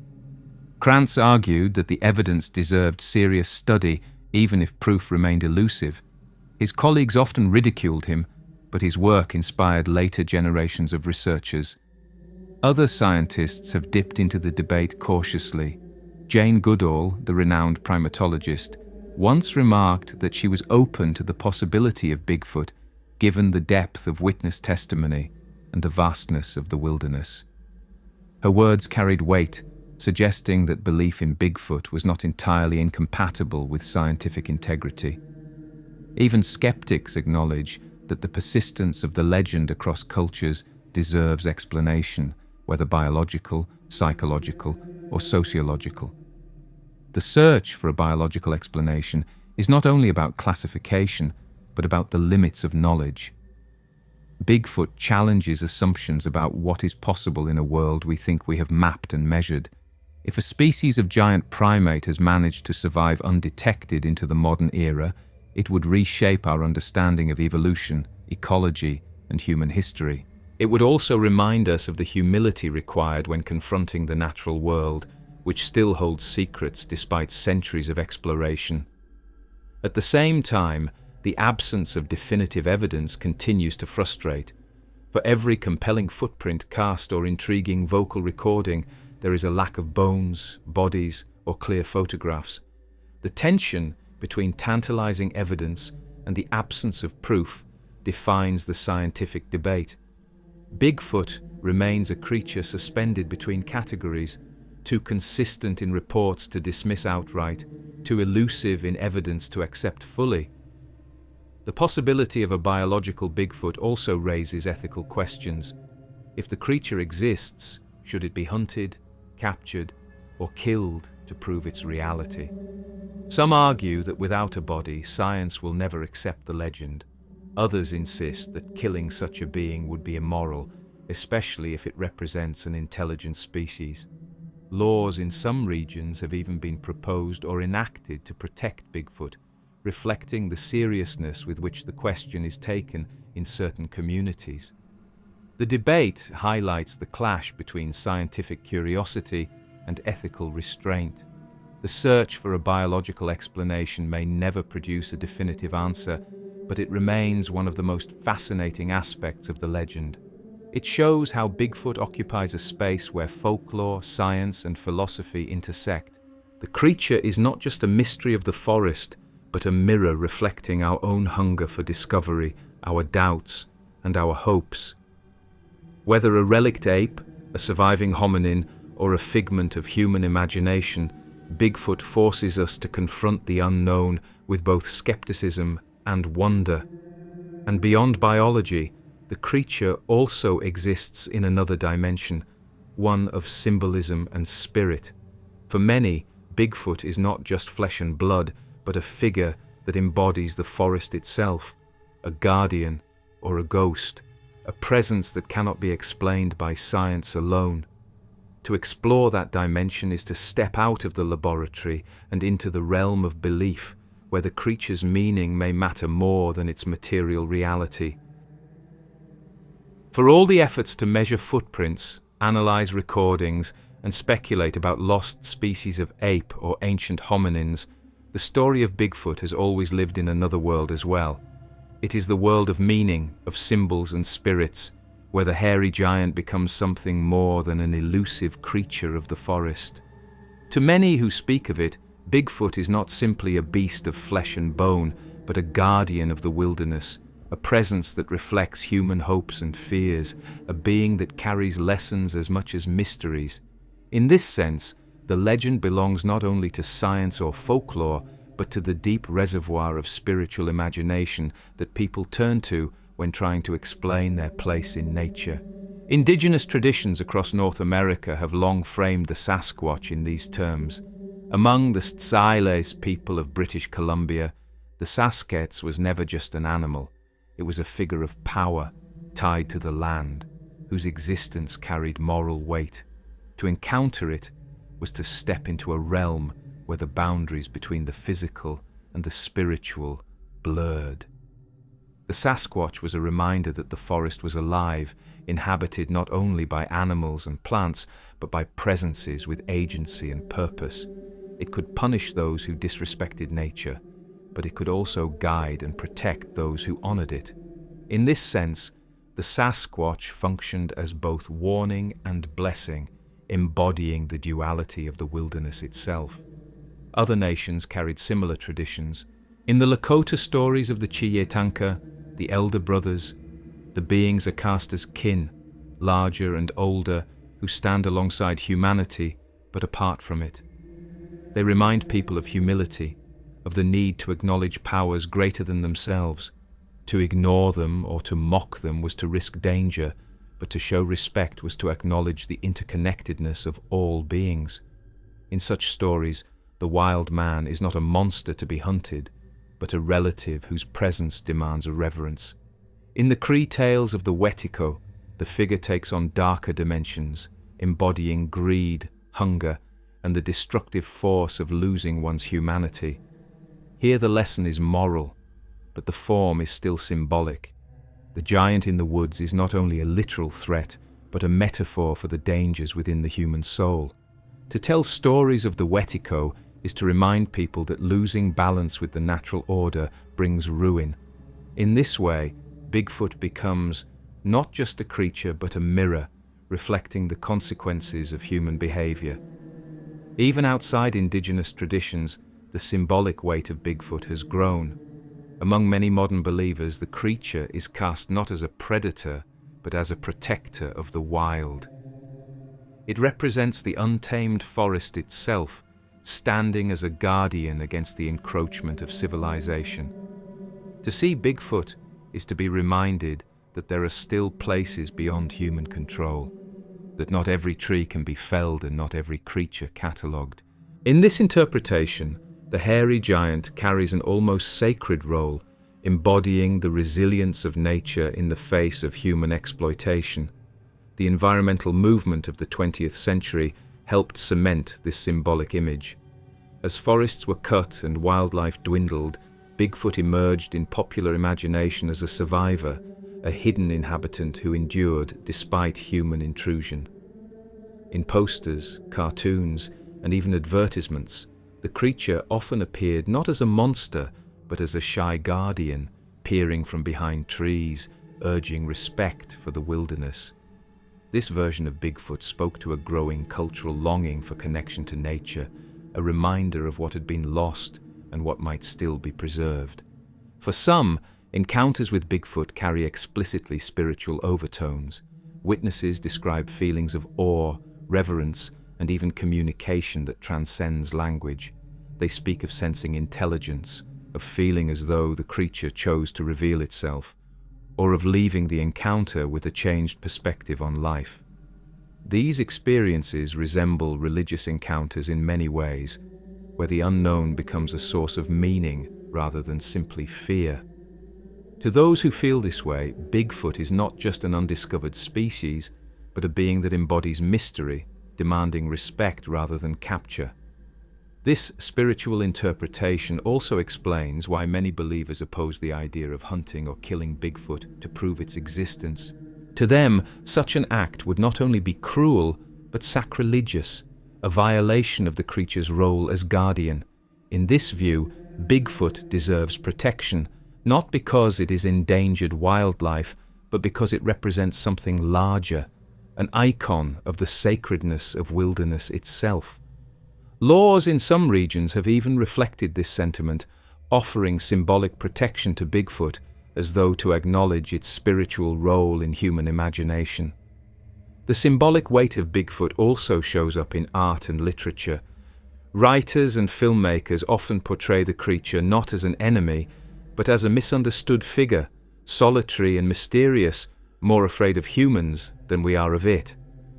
This portrayal taps into a broader archetype, the noble wild man, untamed but wise, living in harmony with the natural world. In contrast to monsters that embody chaos or destruction, Bigfoot often embodies endurance and resilience, a reminder that some part of the earth resists domination. Yet the guardian role is not purely benevolent. Just as the wilderness itself can be both beautiful and dangerous, so too can Bigfoot embody both sides. Stories persist of violent encounters, of cabins attacked, of humans chased. The duality of protector and predator reflects the duality of nature itself, which sustains life but can also take it. In this way, Bigfoot, as a symbolic figure, resists simple classification. It is not saintly, not purely malevolent, but something larger, encompassing both the terror and the majesty of the wild. Folklorists often compare Bigfoot to similar figures around the world: the Yeti of the Himalayas, the Yeren of China, the Almas of Mongolia.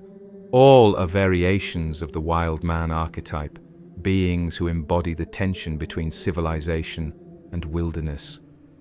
In every culture, the figure carries symbolic weight, reminding people of their limits and their place in the natural order.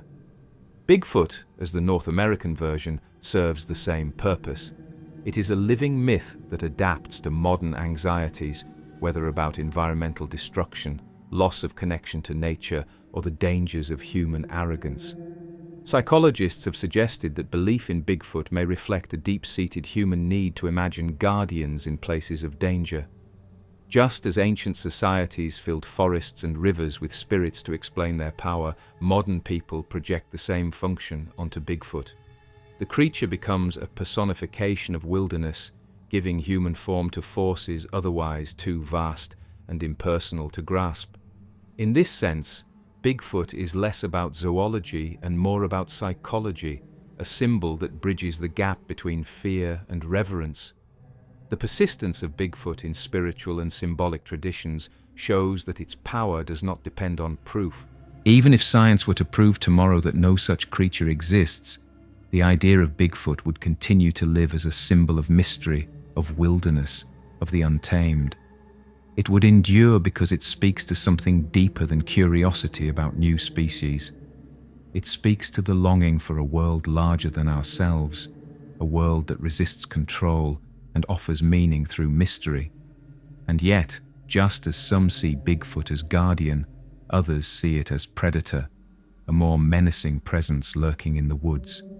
The creature is not always cast as protector, but sometimes as threat, a shadow in the trees that watches not to guide, but to hunt.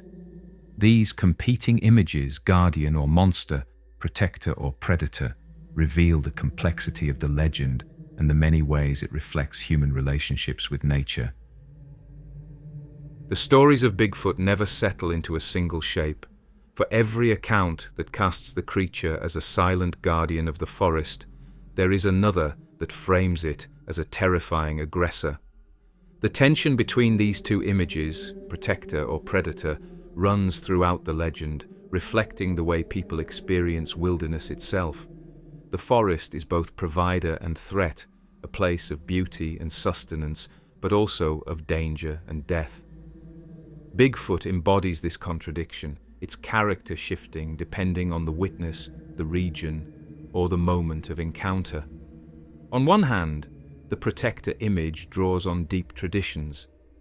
Indigenous nations across the continent often describe the wild man as a relative or guardian, a presence that punishes disrespect but also maintains balance. In these stories, the creature is not out to harm indiscriminately, but to remind humans of their place. Modern interpretations often echo this view, portraying Bigfoot as shy, elusive, and peaceful, avoiding humans unless provoked. Many witnesses describe encounters that left them shaken but unharmed, moments when the creature seemed more curious than hostile. To these observers, Bigfoot is part of the forest's natural order, a hidden neighbor who chooses distance rather than violence. Yet alongside these accounts are others filled with fear and aggression. The Ape Canyon incident of 1924 remains one of the clearest examples, with miners insisting they were under siege by multiple creatures hurling rocks and attempting to break into their cabin. Similar stories appear across decades. Hunters chased through the woods, campers terrorized by screams and thrown stones, families awakened by pounding on walls and windows. These encounters suggest not a guardian, but a predator, something that responds to human intrusion with hostility. In these narratives, Bigfoot is a reminder that the wilderness can turn violent, that humans are not always the masters of the land. Witness testimonies often highlight this divide. Some describe a sense of calm, even awe, as they locked eyes with the creature, feeling no threat but rather an overwhelming awareness of being in the presence of something extraordinary. Others speak of pure terror, of the sense that they were being hunted, stalked, or targeted by a force they could not escape. The same figure that inspires reverence in one person can inspire dread in another. This duality reflects not only differences in encounters, but also differences in interpretation, shaped by cultural background, personal psychology, and the circumstances of the meeting. The environment itself plays a role in shaping these images. In the vast forests of the Pacific Northwest, where mist softens the landscape and trees tower like cathedrals, Bigfoot often appears as a majestic, almost spiritual presence, in harmony with its surroundings. In the swamps of the south, choked with decay and shadow, the skunk ape is more often framed as chaotic and dangerous, emerging with foul odor and aggression. In the Appalachian hollows, where the woods close in tightly around small communities, the wood booger becomes a trickster and menace, a figure that embodies both humor and fear. The same archetype absorbs qualities of the land it inhabits, turning into guardian or predator depending on context. Psychology also explains part of the divide. For people already inclined to view wilderness as hostile, any strange sound or sight may be interpreted as threat. For those who approach nature with reverence, the same experience may be understood as communication or guidance. Bigfoot becomes a canvas for human attitudes toward the natural world, magnifying existing beliefs rather than presenting a singular, fixed identity. In this way, the creature reveals more about people than about itself. The predator image has long been emphasized in popular culture. Films, television shows, and sensational headlines often highlight violence, framing Bigfoot as a monster that kills, kidnaps, or terrorizes. This image feeds on the same fascination that draws audiences to horror stories: the thrill of danger, the allure of being hunted by something powerful and unknown. The idea of a giant lurking in the woods, capable of attacking without warning, taps into primal fears. It transforms wilderness from a place of awe into a place of dread, and it sells stories precisely because it speaks to deep human anxieties. But the protector image has also flourished, particularly in recent decades. Environmental movements and popular media have increasingly portrayed Bigfoot as shy, peaceful, and even benevolent.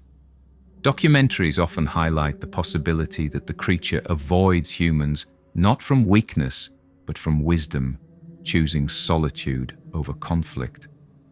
In this view, Bigfoot becomes a symbol of what humanity has lost: a life in balance with the earth, free from the destructiveness of civilization. To harm Bigfoot would be to harm the last embodiment of untouched wilderness, and so it must be respected, even revered. Some witnesses describe experiences that blur the line between the two roles.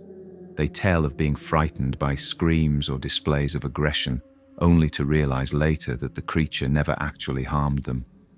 Perhaps the rock throwing and tree breaking are not attacks but warnings, attempts to scare humans away from territory or young. In this interpretation, what seems predatory at first may in fact be protective, not of humans, but of the forest and the creature's own kind. This ambiguity adds depth to the legend, suggesting that the predator and protector roles are not opposites, but different sides of the same coin. The duality mirrors humanity's own relationship with the wild. For centuries, people have oscillated between fearing nature and romanticizing it. Wilderness can be cruel, taking lives through storms, predators, or starvation, yet it also provides beauty, sustenance, and renewal. Bigfoot, as the embodiment of wilderness, carries both sides at once. It is terrifying because the forest is terrifying, and it is sacred because the forest is sacred. The creature's identity shifts with the human gaze, protector or predator depending on what we choose to see. Folklorists note that this pattern appears in wild man legends worldwide. In Europe, the woodwose was sometimes a dangerous beast that attacked travelers, other times a wise figure connected to fertility and the cycles of nature. In the Himalayas, the Yeti has been described both as a deadly monster and as a guardian spirit of the mountains. Across cultures, the wild man resists simple categorization, embodying the complexity of human relationships with nature. Bigfoot fits squarely within this tradition, simultaneously feared and revered. The predator or protector question also influences how people argue about Bigfoot's reality. Skeptics often highlight the violent accounts, pointing out that such aggression would surely have left behind victims, bodies, or clear evidence if true. Believers often focus on the peaceful encounters, suggesting that the absence of violence reflects the creature's intelligence and restraint. Each side uses the duality to support its position, demonstrating how flexible the legend is, able to sustain contradictory narratives without collapsing. Ultimately, the competing images of Bigfoot may be less about the creature itself and more about the people telling the stories. The miner under attack, the hiker overwhelmed with awe, the camper terrified by screams, all are describing experiences filtered through their own expectations and fears. Bigfoot is predator to some, protector to others, but in every case it serves as a mediator between humanity and the wilderness, a figure that carries the weight of both danger and wonder. And from this duality emerges another layer of the legend, one that steps even further away from biology and into the realm of the supernatural. For many, Bigfoot is not just flesh and blood, but a being that straddles worlds, appearing and disappearing at will, defying capture not because of cunning alone, but because of powers that science cannot explain. This interpretation pushes the legend into new territory, where the wild man becomes not only predator or protector, but something altogether other. For all the efforts to place Bigfoot within the categories of science, to describe it as a relict ape, a surviving hominin, or an undiscovered primate, there has always been another interpretation whispered alongside.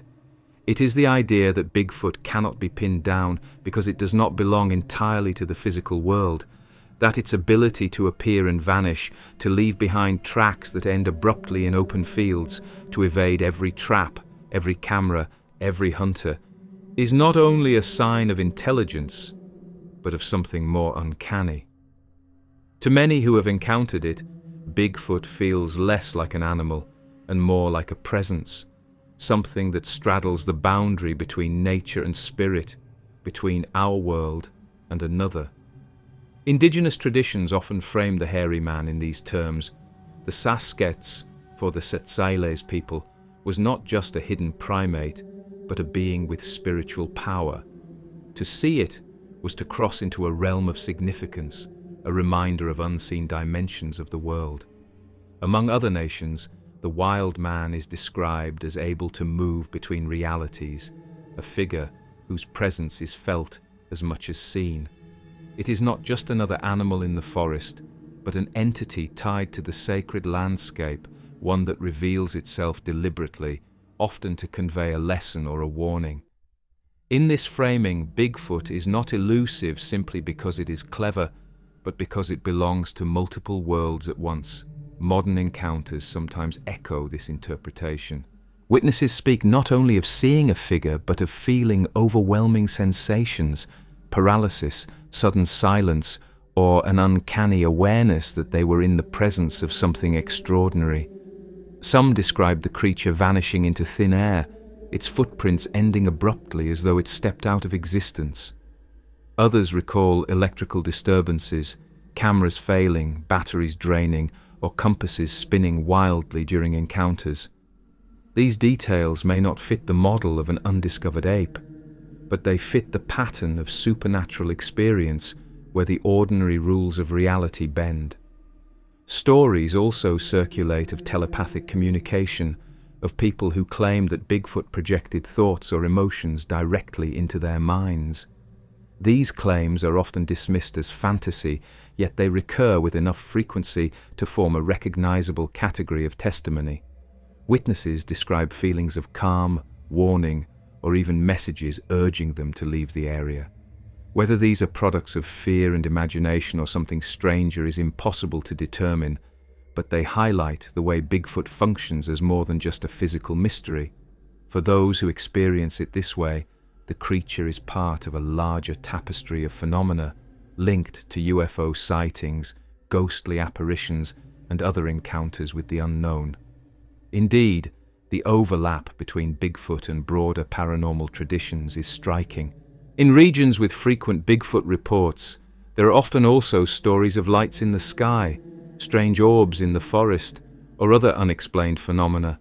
Some researchers argue that these coincidences suggest a connection, that Bigfoot may not be a separate creature at all, but a manifestation of the same forces that produce other mysteries. In this view, the hairy giant is a shape taken by something beyond human comprehension, appearing in forms that resonate with cultural expectations. Where people fear wilderness, it appears as a wild man. Where they fear the skies, it appears as lights. Both are expressions of a larger, hidden reality. This perspective draws on the work of folklorists and paranormal researchers who see Bigfoot not as zoology, but as part of a continuum of mythic beings. Just as fairies, spirits, and demons have been reported across cultures, Bigfoot may be a modern guise for forces that have always existed on the edge of human awareness. The sudden appearances, the impossible disappearances, the sense of being observed by something beyond comprehension, all of these mirror older stories of supernatural encounters. Bigfoot becomes less an undiscovered primate and more a modern mask for ancient mysteries. Skeptics argue that these supernatural interpretations dilute the search for truth. They insist that introducing paranormal elements removes Bigfoot from serious consideration, turning it into fantasy rather than science. Yet the persistence of these accounts suggests they cannot be ignored. For many witnesses, the strangeness of their encounters cannot be explained within ordinary frameworks. To them, the supernatural interpretation is not fanciful, but necessary to make sense of what they experienced. Even within the community of believers, this division is stark. Some insist on a flesh and blood Bigfoot, an undiscovered species waiting to be catalogued. Others embrace the supernatural, seeing the creature as part of a wider pattern of phenomena that defies scientific explanation. The debate reflects larger tensions about how humans confront the unknown, whether to fit it into existing categories or to accept that it may belong to categories we have not yet conceived. The supernatural framing also reshapes the predator-protector debate. If Bigfoot is a being between worlds, then its aggression or benevolence may not be biological behavior at all, but expressions of its role as a messenger or guardian. Rock throwing, screams, and intimidation may be ways of enforcing boundaries between realms, warning humans not to overstep. Gentle encounters may be invitations to see the world differently, glimpses of a reality that lies just beyond perception. In this view, Bigfoot is neither predator nor protector in the ordinary sense, but something larger, a figure whose very existence challenges human assumptions about reality. The question of why such a being would appear in the form of a hairy giant is itself intriguing. Some argue that the wild man archetype is deeply embedded in human consciousness, a universal figure that represents our relationship with wilderness. If supernatural forces manifest through cultural expectation, then Bigfoot may be the form those forces take in North America, just as the Yeti appears in the Himalayas or the Yeren in China. Each culture sees what it expects to see, but the underlying phenomenon may be the same. Bigfoot, in this sense, is both unique to its setting and part of a global pattern of beings that inhabit the space between natural and supernatural. For many, the supernatural interpretation makes sense of the greatest puzzle, Bigfoot's ability to remain hidden. If it were simply a biological species, skeptics argue, by now it should have been captured, killed, or at least definitively documented. The fact that it has not suggests either that it does not exist or that it exists in ways that defy biology. To those who embrace the paranormal view, this elusiveness is not a weakness of the legend, but its strongest clue. Bigfoot cannot be caught because it was never fully of this world to begin with. These ideas may stretch credibility, but they also reveal the enduring power of the legend. Bigfoot is not only a creature to be found, but a mystery to be contemplated. It stands at the crossroads of science and spirit, biology and folklore, material and immaterial. For some, it is evidence of survival from ancient prehistory. For others, it is a manifestation of forces beyond science. For all, it is a reminder that the boundaries of reality are not as fixed as we imagine. And whether one believes in the supernatural interpretation or not, the fact that it persists demonstrates the richness of the Bigfoot legend. It is not confined to one explanation, one image, or one role. It expands to fill the spaces of imagination, adapting to the needs and fears of each generation. It is predator and protector, beast and spirit, neighbor and stranger. And as such, it refuses to be resolved, continuing to haunt the forests and the human mind alike. Which brings us to the modern era, where the legend has expanded far beyond isolated encounters or whispered stories. Today, Bigfoot lives not only in forests and folklore, but in festivals, merchandise, television shows, and internet debates. It has become a cultural phenomenon, a symbol recognized worldwide, whether believed in or not. From coffee mugs to reality shows, the hairy giant has stepped fully into popular culture, ensuring that even if the creature itself is never found, the legend will never vanish. By the time the 20th century entered its second half, Bigfoot was no longer just a figure whispered about by hunters and prospectors. The Patterson-Gimlin film had brought the image of the striding giant into the public eye. Newspapers had spread its legend across the continent, and communities in both the United States and Canada were already familiar with the name. But what truly cemented Bigfoot's status as more than regional folklore was its leap into the arena of mass media. From the 1970s onward, Bigfoot became not only a subject of testimony and investigation, but a full-fledged character in popular culture, appearing on the silver screen in television specials, comic books, toys, and later video games. In this transformation, the creature became something more than a mystery. It became an icon. The 1970s were a pivotal decade. The Patterson-Gimlin film still circulated, and sensational books on mysteries of the unexplained filled shelves. In this climate, movies began to seize on Bigfoot as a subject ripe for spectacle. Low-budget horror films portrayed the creature as a terrifying predator, stalking campers, attacking cabins, and leaving bloody trails in its wake. One of the most influential of these was The Legend of Boggy Creek, 1972, a docudrama-style film about the Fook monster of Arkansas, shot with local actors and presented as a mix of testimony and dramatization. It became a cult hit, introducing millions to the southern variant of Bigfoot and showing how the creature could be marketed as both folklore and entertainment. Other films followed quickly, each shaping Bigfoot in different ways. Some emphasized horror, turning the giant into a monster in the vein of werewolves or vampires. Others leaned into adventure or even comedy, portraying Bigfoot as misunderstood rather than malevolent. By the late 1970s, Bigfoot had become a cinematic archetype, flexible enough to appear in everything from drive-in thrillers to family-friendly features. While none of these films solved the mystery, they ensured that the creature remained lodged in public imagination, blending eyewitness reports with Hollywood invention. Television played an equally important role. Documentaries and specials about unexplained phenomena often devoted entire episodes to Bigfoot, showing the Patterson-Gimlin film alongside dramatic reenactments and interviews with witnesses. Programs like In Search Of, narrated by Leonard Nimoy, introduced Bigfoot to living rooms across America, treating it with a mix of skepticism and wonder that only deepened the intrigue. These shows framed Bigfoot not just as a local legend, but as part of a global mystery, linking it to the Yeti, Loch Ness, and other cryptids in a broader exploration of the unknown. In children's programming, Bigfoot was often softened into a friendly figure.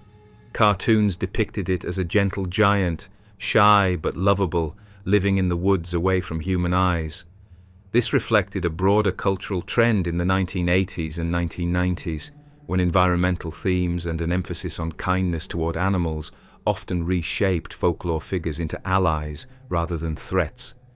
Bigfoot joined the ranks of mythical beings like unicorns and dragons, appearing not only in scary stories but in Saturday morning adventures, books, and toys aimed at younger audiences.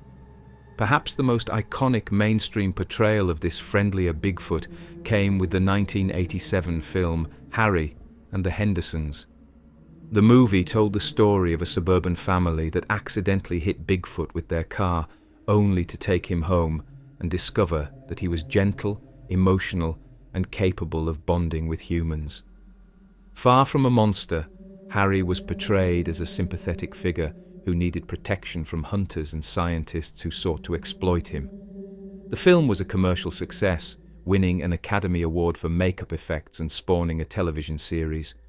More importantly, it solidified the image of Bigfoot as not just a creature of fear, but a creature of heart, capable of carrying a narrative of compassion and comedy. This duality, Bigfoot as both monster and friend, has continued to shape pop culture portrayals ever since. Horror films still depict it as a violent predator, lurking in the woods and attacking unsuspecting campers. At the same time, comedies, commercials, and family movies continue to present it as misunderstood, shy, and even lovable. The flexibility of the legend allows it to fit any mood, any genre, any cultural moment. As video games rose in popularity, Bigfoot found its way into that medium as well. In the early years, it appeared as little more than a novelty or Easter egg, a hidden character in racing games or a mysterious figure wandering digital forests. But as gaming expanded, Bigfoot became a recurring presence, often portrayed as a challenge to find or defeat. Some games leaned into the horror side, placing players in dark woods where the creature stalks unseen. Others treated Bigfoot as a rare, elusive discovery, rewarding exploration with a glimpse of the legendary figure. The digital Bigfoot reflects the same ambiguity as the real one, always just out of reach, always blurring the line between menace and marvel. The spread of Bigfoot into popular culture has ensured that even people who know little of the original folklore recognize the image. The silhouette of the striding figure, lifted from the Patterson-Gimlin film, has become iconic, used on bumper stickers, t-shirts, coffee mugs, and roadside attractions. Festivals dedicated to Bigfoot draw thousands of visitors, combining local storytelling with tourism, music, and merchandise. The creature has become not only a cultural symbol, but a commercial one, generating profit even in the absence of proof. Television reality shows have further embedded Bigfoot in the cultural landscape. Programs like Finding Bigfoot aired for years, featuring teams of researchers traveling across North America, interviewing witnesses, and searching for evidence. While critics dismissed the shows as repetitive or staged, their popularity revealed how deep the fascination runs. Viewers tuned in not necessarily expecting discovery, but to be part of the ongoing story, the endless chase for something that never quite appears. These shows kept the legend alive in the modern media environment, ensuring that Bigfoot remained a household name well into the 21st century. The creature's presence in pop culture also extends beyond direct portrayals. It has become shorthand for the unknown, a metaphor used in advertising, comedy, and politics. To say something is like Bigfoot is to call it elusive, questionable, or legendary. In this way, Bigfoot functions not only as a character, but as a cultural symbol, adaptable to nearly any context. It can sell beef jerky, it can star in children's cartoons, it can terrify audiences in horror films, and it can appear as a quest in video games.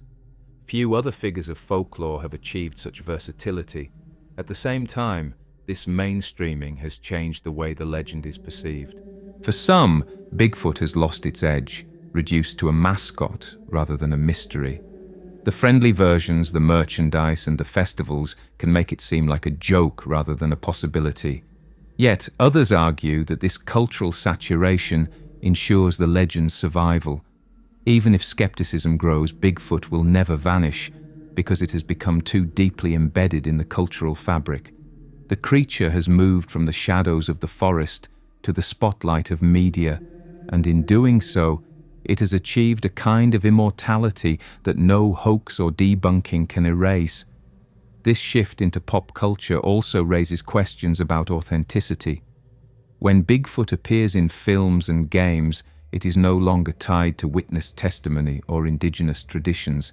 It becomes whatever the creators want it to be: a monster, a friend, a joke, a hero. The legend, once rooted in folklore and lived experience, is reshaped by commercial demands. Some lament this as a dilution of the mystery, others see it as the natural evolution of myth, which has always adapted to new mediums and new audiences.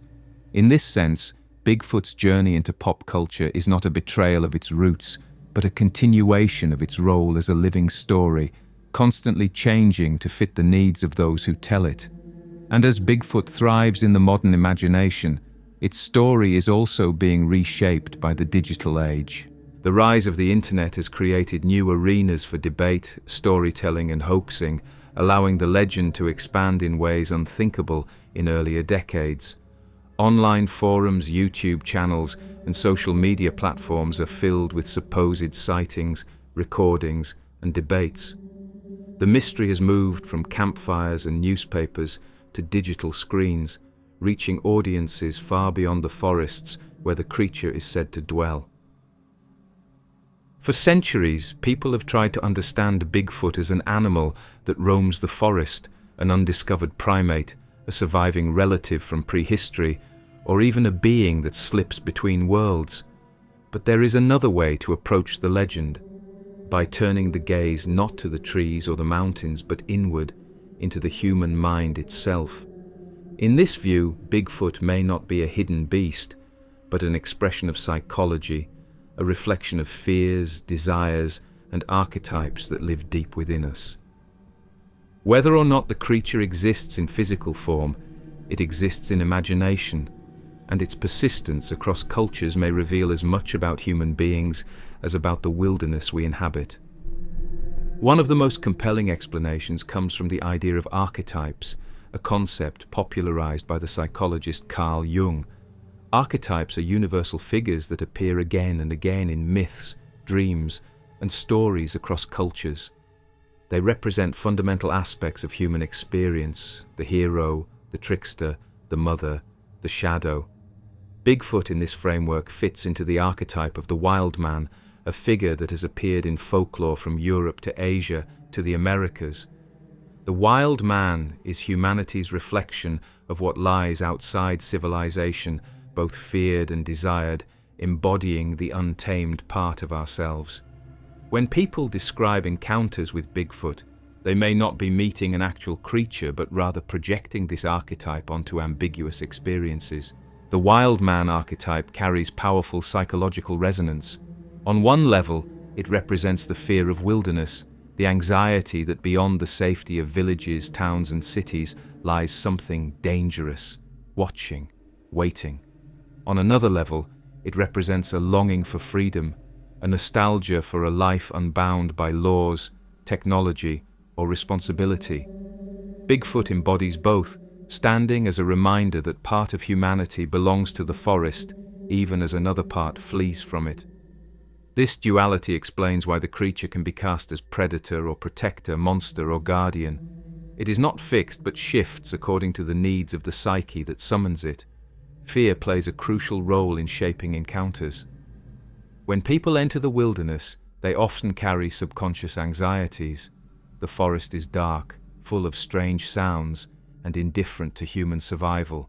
A crack of a branch at night, a fleeting shadow, or the echo of an animal call can trigger primal instincts, leading the mind to conjure explanations. In these moments, the figure of Bigfoot becomes a way to give shape to fear, to transform the formless threat of the unknown into a recognizable being. It is easier to imagine a hairy giant watching from the trees than to live with the abstract dread of the unknown. At the same time, awe and longing also shape the legend. Many witnesses describe not just terror, but wonder, a sense of encountering something greater than themselves. Psychologists suggest that these experiences tap into the human craving for mystery, for contact with something beyond ordinary life. Bigfoot, in this sense, functions like other mythical beings, a way to touch the sacred through the lens of the natural world. Even if the encounter is only in the mind, the impact is real, producing life-changing shifts in perspective, values, and beliefs. Memory and perception further complicate the picture. Studies show that human memory is highly malleable, easily influenced by suggestion, emotion, and storytelling. A hiker who sees a shadow may later recall it as a towering figure. A camper who hears a scream may come to believe it was not a mountain lion, but a Bigfoot. Over time, stories grow, details sharpen, and vague impressions solidify into vivid encounters. The human brain is a storyteller by nature, and Bigfoot thrives in the space where perception meets imagination. Group psychology also plays a role. In communities where Bigfoot stories are common, people are more likely to interpret ambiguous experiences as encounters with the creature. Social reinforcement encourages belief, while ridicule discourages skepticism. This dynamic can create clusters of sightings in particular areas, sustained not only by actual experiences but by shared expectation. The legend becomes self-perpetuating, with each new story validating the next. In this way, Bigfoot serves as a form of communal myth, binding groups together through shared mystery.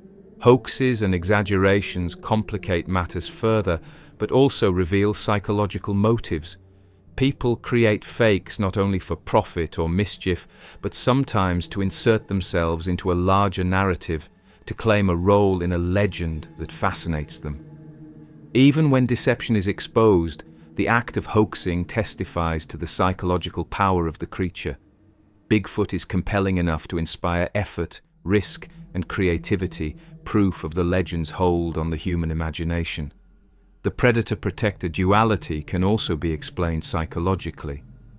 To those who fear the wilderness, Bigfoot embodies threat, the lurking monster that punishes trespass. To those who long for connection to nature, Bigfoot embodies wisdom and guardianship, a symbol of harmony with the wild. These competing images reveal less about a biological creature than about the ways humans project their emotions onto the unknown. Bigfoot becomes a mirror, reflecting back our anxieties and aspirations, our fears of what lies outside, and our nostalgia for what we have lost. The connection to childhood fears is also important. Many children grow up with warnings not to wander into the woods, not to stray too far from home. The boogeyman, the monster in the closet, the thing in the trees, all serve as tools for teaching caution. Bigfoot can function in the same way, especially in rural areas where the woods are near and real dangers lurk in the form of predators, accidents, or exposure. By embodying these dangers in the figure of a hairy giant, communities provide a memorable and compelling story that reinforces safety without needing to explain abstract risks. Yet the psychological explanation does not mean the encounters are meaningless. On the contrary, they reveal deep truths about how humans experience the world. The persistence of Bigfoot across cultures and generations demonstrates that the wild man archetype speaks to something fundamental. Whether or not there is a physical creature behind the legend, the psychological impact is undeniable. Bigfoot provides a language for fear, awe, caution, and reverence, shaping how people relate to the wilderness and to themselves. For skeptics, this psychological framework offers the most convincing explanation. Bigfoot exists not in the forest, but in the mind, a product of perception, memory, culture, and archetype. For believers, it may seem dismissive, but even they often acknowledge the powerful emotional dimensions of encounters. The truth may lie somewhere in between, that the mind shapes and interprets experiences with something real, whether that real is an animal, a spirit, or simply the dark itself. What is clear is that Bigfoot endures not because of proof, but because of meaning. The creature satisfies psychological needs, giving form to fear, offering contact with mystery, and embodying the wilderness in ways both terrifying and inspiring. It is less about discovery than about expression, less about zoology than about the stories we tell ourselves about who we are and where we belong. And as the digital era unfolds, these psychological dynamics are magnified. The internet spreads stories faster than ever, reinforcing belief, encouraging hoaxes, and creating new communities where the legend thrives. Bigfoot is no longer confined to forests or local tales, but lives in online spaces where videos, photographs, and testimonies circulate endlessly. Here the creature evolves once again, shaped not by wilderness alone, but by the psychology of the digital age. From the first whispered stories told in campfires and longhouses to the grainy frames of the Patterson-Gimlin film, from plaster casts carried by researchers to viral clips uploaded to the internet, Bigfoot has never truly left the stage. Decades of debate, thousands of alleged sightings, countless hoaxes, and endless attempts at debunking have failed to put the legend to rest. If anything, each attempt to disprove it only seems to spark new life, new interpretations, and new stories. The question is not simply whether Bigfoot exists, but why the legend itself refuses to die. Part of the answer lies in the mystery itself. Humans are drawn to what cannot be explained, and few mysteries are as enduring as that of the giant in the woods. Even in an age when satellites map every corner of the earth and camera phones are everywhere, the possibility of a creature that remains hidden captures imagination. It challenges the assumption that we know everything, that the natural world has no secrets left. Bigfoot embodies the hope that wonder has not vanished, that discovery is still possible, that something might still be waiting in the shadows. The legend also survives because it adapts. Bigfoot has shifted identities over time, becoming what each era needs it to be. In the 19th century, it was the wild man of the frontier, a reflection of the untamed land settlers confronted.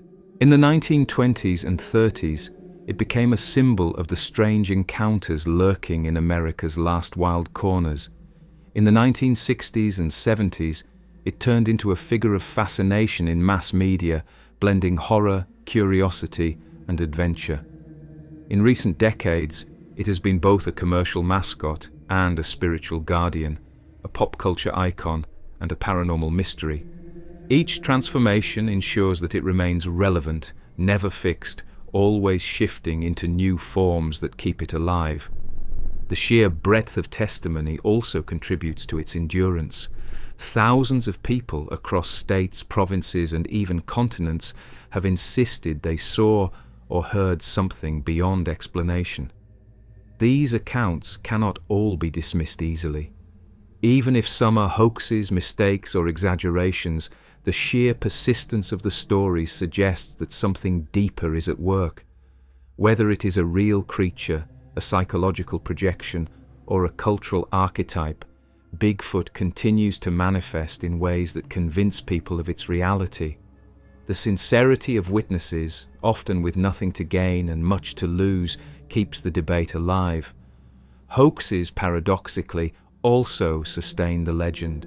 Every fake footprint, every costume sighting, every staged video keeps Bigfoot in headlines and conversations. Skeptics point to these as evidence against the creature, but in practice, they ensure the mystery remains in circulation. The exposure of hoaxes does not end belief. Instead, it creates a cycle where people double down, insisting that hoaxes exist only because the real phenomenon does as well. In this way, deception fuels the very legend it seeks to exploit, ensuring it never fades from cultural memory. Another reason the legend persists is that it fills a gap in the modern imagination. In earlier centuries, the world was full of dragons, sea serpents, witches, and spirits. As science advanced and mapped the unknown, many of these figures retreated into myth. Bigfoot remains one of the few creatures that bridge the gap between folklore and possibility. It inhabits the narrow space where skepticism cannot fully erase belief, where science cannot fully disprove stories, and where culture continues to reinvent meaning. In this sense, Bigfoot endures because it fills a role few other myths still can. It is a modern mystery that still feels alive. The environment itself contributes to the persistence of belief.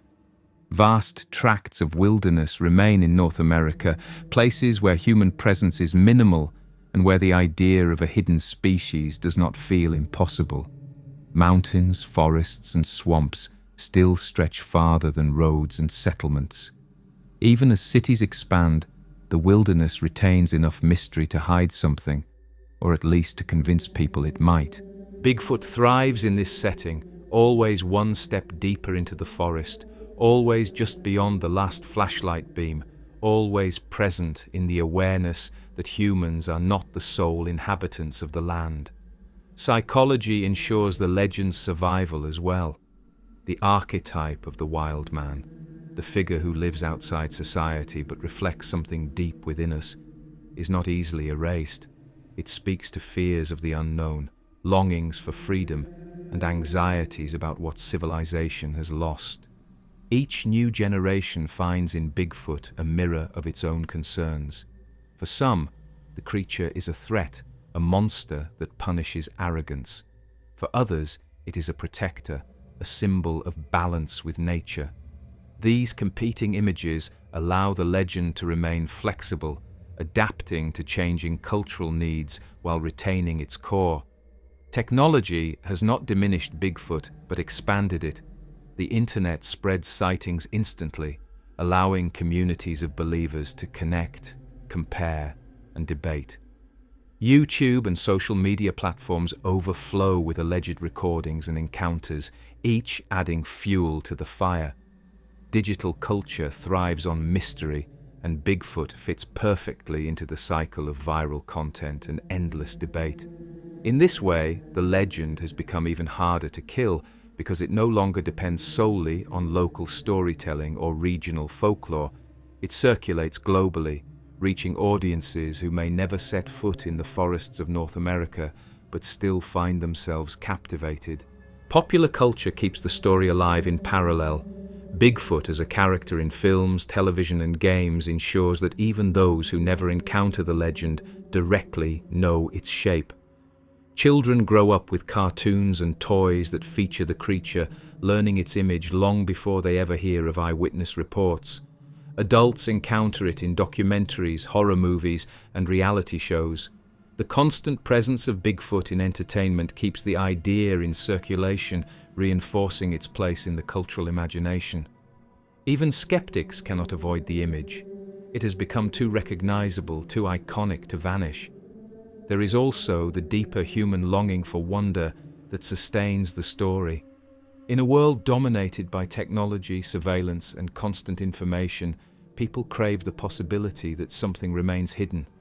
Bigfoot represents the unknown that refuses to be conquered, the reminder that even in the modern age, the earth still holds secrets. This longing ensures that belief never entirely fades. Even those who laugh at the legend often admit they like the idea that something could still be out there. The creature thrives on this ambiguity, existing as much in the imagination as in the forest. Finally, the legend endures because it does not need resolution. If Bigfoot were proven real tomorrow, captured or catalogued, it would lose much of its power. If it were definitively disproven, explained away completely, it would also fade. Its strength lies in the unresolved space between belief and doubt, in the endless debate that allows people to argue, imagine, and wonder. Bigfoot survives not because it has been proven, but because it has not. The uncertainty is its lifeblood, the reason it refuses to die. So Bigfoot continues to walk the forests of the mind and the wilderness alike, half seen, half believed, always on the edge of certainty. It is a creature that belongs as much to psychology and culture as to biology or folklore. It is a presence that endures not because it is caught, but because it escapes, again and again, into the shadows of trees and the recesses of imagination. Whether predator or protector, animal or spirit, hoax or truth, it remains the watcher in the trees, the shadow on the ridge, the voice in the night.